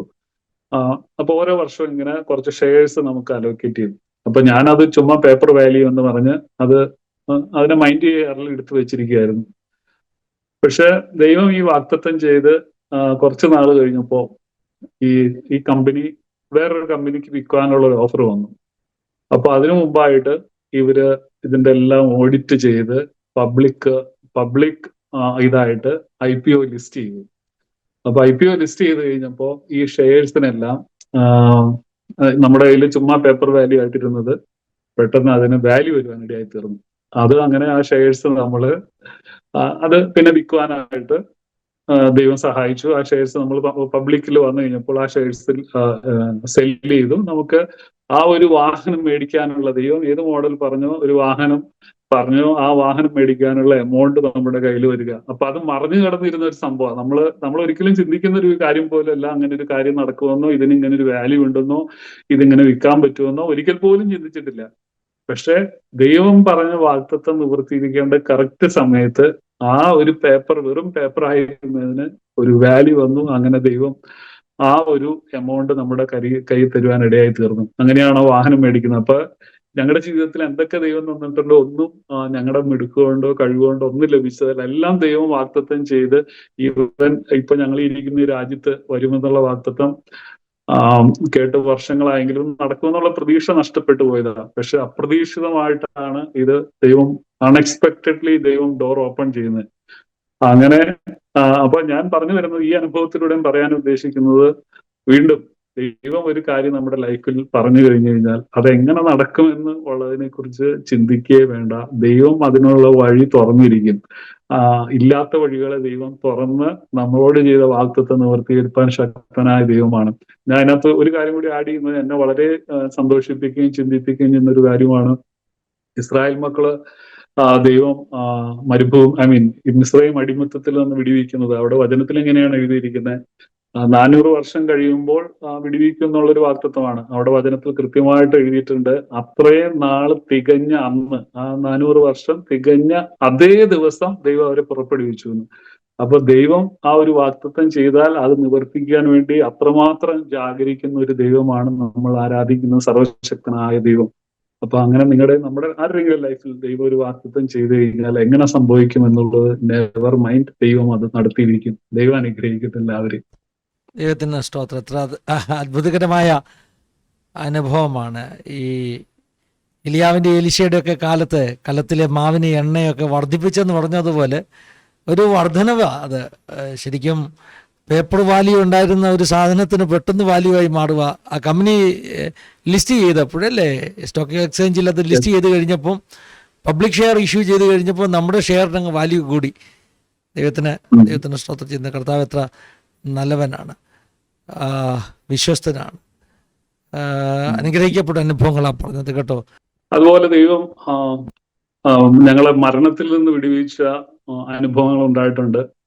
അതിനകത്തും ഒരു ഇൻസിഡന്റ് പറയാൻ ആഗ്രഹിക്കുന്നത്, ഞങ്ങൾ ഒരിക്കൽ ബാംഗ്ലൂരിൽ നിന്ന് നാട്ടിലോട്ട് കുടുംബമായിട്ട് ഞങ്ങൾ കാറിൽ യാത്ര ചെയ്യുമ്പോൾ, ഞങ്ങൾക്ക് ഒരു ചെറിയ കാറായിരുന്നു അന്നുണ്ടായിരുന്ന, ഒരു ആൾട്ടോ കാറായിരുന്നു. ആ കാറിൽ ഞങ്ങൾ ബാംഗ്ലൂരിൽ നിന്ന് നാട്ടിലോട്ട് യാത്ര പോകുന്ന സമയത്ത് പാലക്കാട് കുഴൽമന്നം എന്നുള്ളൊരു സ്ഥലമുണ്ട്. അവിടെ വെച്ച് ഒരു ആക്സിഡന്റ് ഉണ്ടായി. ആക്സിഡന്റ് ഉണ്ടായെന്ന് പറഞ്ഞാൽ വലിയൊരു ട്രെയിലർ ലോറി ഞങ്ങളുടെ വണ്ടിയുടെ ബാക്ക് സൈഡ് വീലിന്റെ കുറച്ച് ബാക്ക് സൈഡ് ഡോറിന്റെ അവിടെ വന്നാണ് ഇടിക്കുന്നത്. സൈഡിൽ നിന്നാണ് ഇടിക്കുന്നത്. വാഹനം നേരെ ടേൺ ആയിട്ട്, അതായത് അന്ന് അവിടെ 2 ലൈൻ ഉള്ളൂ, അതായത് ഒരു ലൈൻ പോകാനും മറ്റേ സൈഡ് എതിർദിശയിൽ വരുന്നത്. അപ്പൊ ഈ വാഹനം ഇടിച്ചിട്ട് നേരെ ടേൺ ആയിട്ട്, ഞാൻ ഇന്നും ഓർക്കുന്നു, ആ വാഹനം എന്റെ നേരെ വരുന്നത് എനിക്ക് ആ വിൻഡോയിലൂടെ കാണാം. ഞാൻ അന്ന് ചിന്തിക്കുന്നുണ്ട്, തീർന്നു, മരിച്ചു എന്നുള്ള ഒരു കണ്ടീഷനിലാണ്. ആ വാഹനം വന്ന് ഇടിച്ചു. ഞങ്ങളുടെ വാഹനം ഇങ്ങനെ നേരെ നടു റോട്ടിലോട്ട് തിരിഞ്ഞു നിൽക്കുക. അപ്പുറത്തുനിന്ന് വണ്ടി വരുന്നുണ്ട്, ഇവിടുന്ന് വണ്ടി വരുന്നു. 2 സൈഡിൽ നിന്ന് ഇടിച്ചാൽ തകർന്ന് തരിപ്പണമാവും. അപ്പൊ ഇതൊരു ട്രെയിലർ ലോറിയാണ്. ഇത് ഇടിച്ച് ഞങ്ങളെ നിരക്കിക്കൊണ്ട് റോഡിലോട്ട് പോവുകയാണ്. ഞാനത് എന്താ പറയാ, എന്ത് ചെയ്യണമെന്ന് അറിയത്തില്ല. എനിക്ക് കാണാം, ഞാൻ വണ്ടി ഒന്നല്ലെങ്കിൽ ഇപ്പൊ സൈഡിലോട്ടാണെങ്കിൽ ഒരു വയൽ പ്രദേശമാണ്, അങ്ങോട്ട് മാറിയാം, അല്ലെങ്കിൽ നേരെ ഇത് അപ്സൈഡ് ഡൗൺ ആകാം, എന്ത് സംഭവിക്കാം. പക്ഷെ വാഹനം ഒരു സൈഡ് മൊത്തം തകർന്നു. ഫ്രണ്ട് വിൻഡോ തകർന്നു, സൈഡില് 2 ഡോർ തകർന്നു. പുറകില് ഞങ്ങളുടെ ഇളയ കുഞ്ഞുമായിട്ട് ഞങ്ങളുടെ കൂടെ യാത്ര ചെയ്യുന്ന ഒരു സഹോദരി ഇരിപ്പുണ്ടായിരുന്നു. ഓടി വന്ന്, പക്ഷെ അങ്ങനെ എതിർദിശയിൽ നിന്ന് വാഹനമൊന്നും ഇടിച്ചില്ല. ഞങ്ങൾ കാറ് ഫുള്ള് തകർന്നു, ഒരു സൈഡ് മൊത്തം പോയി, ഫ്രണ്ട് എല്ലാം തകർന്നു കഴിഞ്ഞു. ഓടിക്കൂടിയവർ വന്ന് ചോദിച്ചത്, നിങ്ങൾക്ക് ആർക്കും ഒന്നും പറ്റിയില്ലേ? ആ ഒരു സ്പോട്ടിൽ, ആ കുഴൽമന്ദം ആ ആക്സിഡന്റ് നടന്ന ഒരു സ്പോട്ടിൽ തന്നെ 40 പേര് അതിനു മുമ്പ് അവിടെ മരിച്ചിട്ടുണ്ട്. അതേ സെയിം സ്പോട്ടിൽ 40 പേര് മരിച്ച ഒരു സ്ഥലമാണ്. അപ്പൊ വന്ന് ചോദിച്ചവർ പറഞ്ഞു, നിങ്ങൾക്ക് ഒന്നും പറ്റിയില്ല, ഞങ്ങളുടെ ദേഹത്ത് ഒരു പോറൽ പോലും ഇല്ല, വാഹനം മൊത്തം തകർന്നെങ്കിൽ ഒരു പോറൽ പോലും ഞങ്ങൾക്ക് പറ്റിയില്ല, കുഞ്ഞിനായാലും ഒന്നും പറ്റിയില്ല. അവിടെ വന്നു കഴിഞ്ഞാൽ ആ ഹൈവേ പെട്രോളിംഗുകാർ പറഞ്ഞ ഒരു കാര്യമുണ്ട്, നിങ്ങൾ വിളിക്കുന്ന ദൈവം ഭയങ്കര ശക്തിയുള്ള ദൈവം, അല്ലെന്നുണ്ടെങ്കിൽ ഒരിക്കലും ഇങ്ങനെ നിങ്ങൾ രക്ഷപ്പെടത്തില്ല. അദ്ദേഹം വേറൊരു മതവിഭാഗക്കാരനാണ്, പക്ഷെ അദ്ദേഹത്തിന്റെ വായിൽ നിന്ന് കേട്ടൊരു കാര്യമാണ്, നിങ്ങൾ വിളിക്കുന്ന ദൈവം വളരെ ശക്തിയുള്ള ദൈവമാണ്, അത് അല്ലാതെ ഇങ്ങനെ നിങ്ങൾ രക്ഷപ്പെടത്തില്ല എന്ന് പറഞ്ഞ്, അത് കഴിഞ്ഞ് ഞങ്ങള് ആക്സിഡന്റ് ഇതെല്ലാം പോയി, കാറ് മൊത്തം പോയെങ്കിൽ പിന്നെ റിപ്പയർ ചെയ്തൊക്കെ എടുത്തു. പക്ഷെ അതിനുശേഷം ഒരു ദേവദാസം വിളിച്ച് പറഞ്ഞൊരു കാര്യമുണ്ട്, വഴിയിൽ വെച്ച് നിങ്ങൾ തകർന്നു പോകേണ്ടത്, പക്ഷെ എന്റെ ദൂതനെ അയച്ച് നിങ്ങളെ വിടുവിച്ചു എന്നുള്ളൊരു ദൈവത്തിന്റെ ആലോചന കൈമാറിയപ്പോ ഞങ്ങൾ ശരിക്കും പറഞ്ഞ എന്താ പറയാ, ദൈവത്തെ എത്രമാത്രം സ്തുതിച്ചു എന്ന് പറയാൻ പറ്റത്തില്ല. അപ്പൊ ആ ദൈവത്തിന്റെ ഒരു ഡിവൈൻ പ്രൊട്ടക്ഷൻ നമ്മുടെ ലൈഫിൽ, ശത്രുവായവൻ വചനം പറയുന്നത് പോലെ നിങ്ങളുടെ കാൽ കല്ലിൽ തട്ടാതെ വണ്ണം നമ്മളെ കരങ്ങളിൽ വഹിക്കുന്ന ഒരു ദൈവത്തിന്റെ കരുതലും ആ പ്രൊട്ടക്ഷനും ഞങ്ങളുടെ ജീവിതത്തിൽ അനുഭവിക്കാൻ ഇടയായി. എൻ്റെ വൈഫിന്റെ ലൈഫിലാണെങ്കിൽ വലിയ രോഗത്തിൽ നിന്ന് വിടുവിച്ചിട്ടുണ്ട്. ഈ പറഞ്ഞോണം ഞങ്ങളെ മരണകരമായ ആക്സിഡന്റിൽ നിന്ന് വിടുവിച്ചു. വാഗ്ദത്തങ്ങൾ ഞങ്ങളുടെ ലൈഫിൽ നിറവേറുന്നത് കാണാൻ കഴിഞ്ഞു. അങ്ങനെ വ്യത്യസ്തമായ അനുഭവങ്ങളിലൂടെ ഈ ദൈവം ശരിക്കും സത്യമായ ദൈവമാണെന്ന് രുചിച്ചറിയുവാൻ, അനുഭവിച്ചറിയാൻ ദൈവം ഭാഗ്യം തന്നു. ആ ദൈവത്തെ ജീവപര്യന്തം സേവിക്കണമെന്ന് ഞങ്ങൾ കുടുംബമായി ആഗ്രഹിക്കുന്നു. ഞങ്ങൾ പ്രാർത്ഥിക്കുന്നു. കേൾക്കുന്ന എല്ലാവർക്കും ഇതൊരു അനുഗ്രഹമാകട്ടെ എന്ന് ആശംസിക്കുന്നു. ദൈവം അനുഗ്രഹിക്കട്ടെ. Thank you sir. എത്ര അനുഗ്രഹിക്കപ്പെട്ട അനുഭവങ്ങളാണ് ജീവിതത്തിൽ ദൈവം തന്നത്. പ്രത്യേകിച്ച് ആക്സിഡൻറ്റിൽ നിന്നുള്ള ആ ഒരു വിടുതൽ കഴിഞ്ഞ പ്രാവശ്യം സിസ്റ്റർ വന്നപ്പോൾ അനുഭവങ്ങളൊന്ന് സൂചിപ്പിച്ച് പറഞ്ഞിരുന്നു. എന്നാൽ തന്നെ എത്ര വലിയ വിടുതല, ഒരു പോടൽ പോലും ഏൽക്കാതെ അനേകർ മരിച്ച ഒരു സ്പോട്ടിൽ, സ്ഥിരമായിട്ട് ആക്സിഡൻറ്റ് നടക്കുന്നൊരു സ്പോട്ടിൽ നമുക്കതുപോലെ വലിയ അപകടം വന്നെങ്കിൽ ദൈവം സൂക്ഷിച്ചു. ദൈവത്തിൻ്റെ കാവലും പരിപാലനമാണ്. ഞാൻ പറയുന്നത് തലയിലെ മുടി പോലും എണ്ണി അറിയുന്ന കർത്താവ്, അങ്ങനെ ആ വചനം പറയുന്നത്. ദൈവത്തിന് സ്തോത്രം ചെയ്യുന്നു. നല്ലൊരു സാക്ഷിയാണ് സിബിഡറെ പറഞ്ഞത്. ദൈവത്തിന് സ്തോത്രം ചെയ്യുന്നു. മറക്കാനാവാത്ത എന്തെങ്കിലും അനുഭവം ഉണ്ടെങ്കിൽ 1-2 എണ്ണം കൂടെ പറയാം. ഇല്ലെങ്കിൽ നമ്മുടെ പ്രഷർക്ക് വേണ്ടി നമുക്ക് പ്രാർത്ഥിക്കാം. ഇതുപോലെയുള്ള ജീവിതാനുഭവങ്ങൾ എനിക്കറിയാം കർത്താവ് പ്രവർത്തിച്ചിട്ടുണ്ടെന്ന്. സിബിഡറിന് എന്നെ പ്രാർത്ഥിച്ചാട്ടെ. കർത്താവേ, സ്തോത്രം സ്തോത്രം സ്തോത്രം. അപ്പ ഞങ്ങളുടെ സ്വർഗീയ പിതാവേ, ഈ അനുഗ്രഹിക്കപ്പെട്ട സമയത്തിനായി ഞങ്ങൾ അങ്ങേ സ്തുതിക്കുന്നു, സ്തോത്രം ചെയ്യുന്ന കർത്താവേ. നൽകിയ നല്ല സമയത്തിനായി സ്തോത്രം കർത്താവേ. അങ്ങ് ചെയ്ത അത്ഭുതങ്ങളെ വീണ്ടും ഹാലലിയ സാക്ഷീകരിപ്പാൻ ദൈവം തന്ന അവസരത്തിനായി സ്തോത്രം അപ്പച്ച. ഹാലലിയ, ഇത് കേൾക്കുന്ന എല്ലാവരെയും അങ്ങയുടെ തിരുക്കരങ്ങളിൽ തന്ന് പ്രാർത്ഥിക്കുന്നു.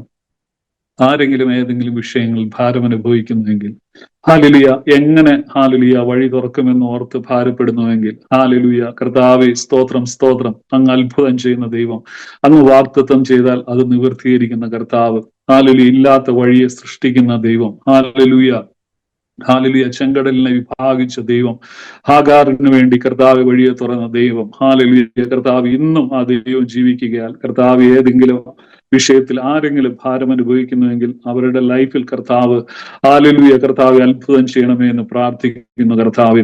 ഏതെങ്കിലും വിഷയങ്ങളിൽ കർത്താവ് ആരെങ്കിലും വഴിമുട്ടിയ അവസ്ഥയിലെങ്കിൽ ദൈവത്തിന്റെ പ്രൊവിഷൻ, ഹെവൻലി പ്രൊവിഷൻ ദൈവമേ അങ്ങ് പ്രൊവൈഡ് ചെയ്യണമേ എന്ന് പ്രാർത്ഥിക്കുന്നു കർത്താവെ. കേൾക്കുന്ന എല്ലാ മാന്യ ശ്രോതാക്കളെയും ഹാലലുയ കർത്താവെയും ഹാലലുയ ദൈവമേ സ്തോത്രം, ഈ പ്ലാറ്റ്ഫോമിനെയും കർത്താവ് പിതാവിന്റെയും പുത്രന്റെയും പരിശുദ്ധാത്മാവിന്റെ നാമത്തിൽ അനുഗ്രഹിച്ചു പ്രാർത്ഥിക്കുന്നു.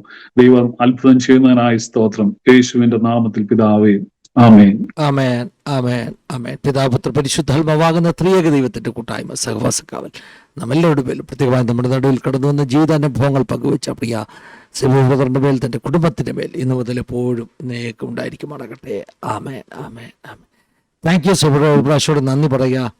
കുടുംബമായിട്ട് കർത്താവ് നിങ്ങളെ അനുഗ്രഹിക്കട്ടെ. പ്രത്യേകിച്ചും നിങ്ങളുടെ രണ്ടുപേരുടെയും ടെസ്റ്റ് മണി അടുത്തടുത്ത സമയങ്ങളിൽ കേൾക്കുവാൻ കർത്താവ് നമ്മെ സഹായിച്ചു. ഒത്തിരി അനുഗ്രഹമായിരുന്നു. Thank you. God bless you all. എല്ലാവരെയും അനുഗ്രഹിക്കട്ടെ. വ്യൂവേഴ്സിനോടുള്ള നന്ദി പറയുന്നു. നിങ്ങളെല്ലാം ധാരാളം അനുഗ്രഹിക്കട്ടെ. God bless you. Thank you for watching. Have a wonderful time.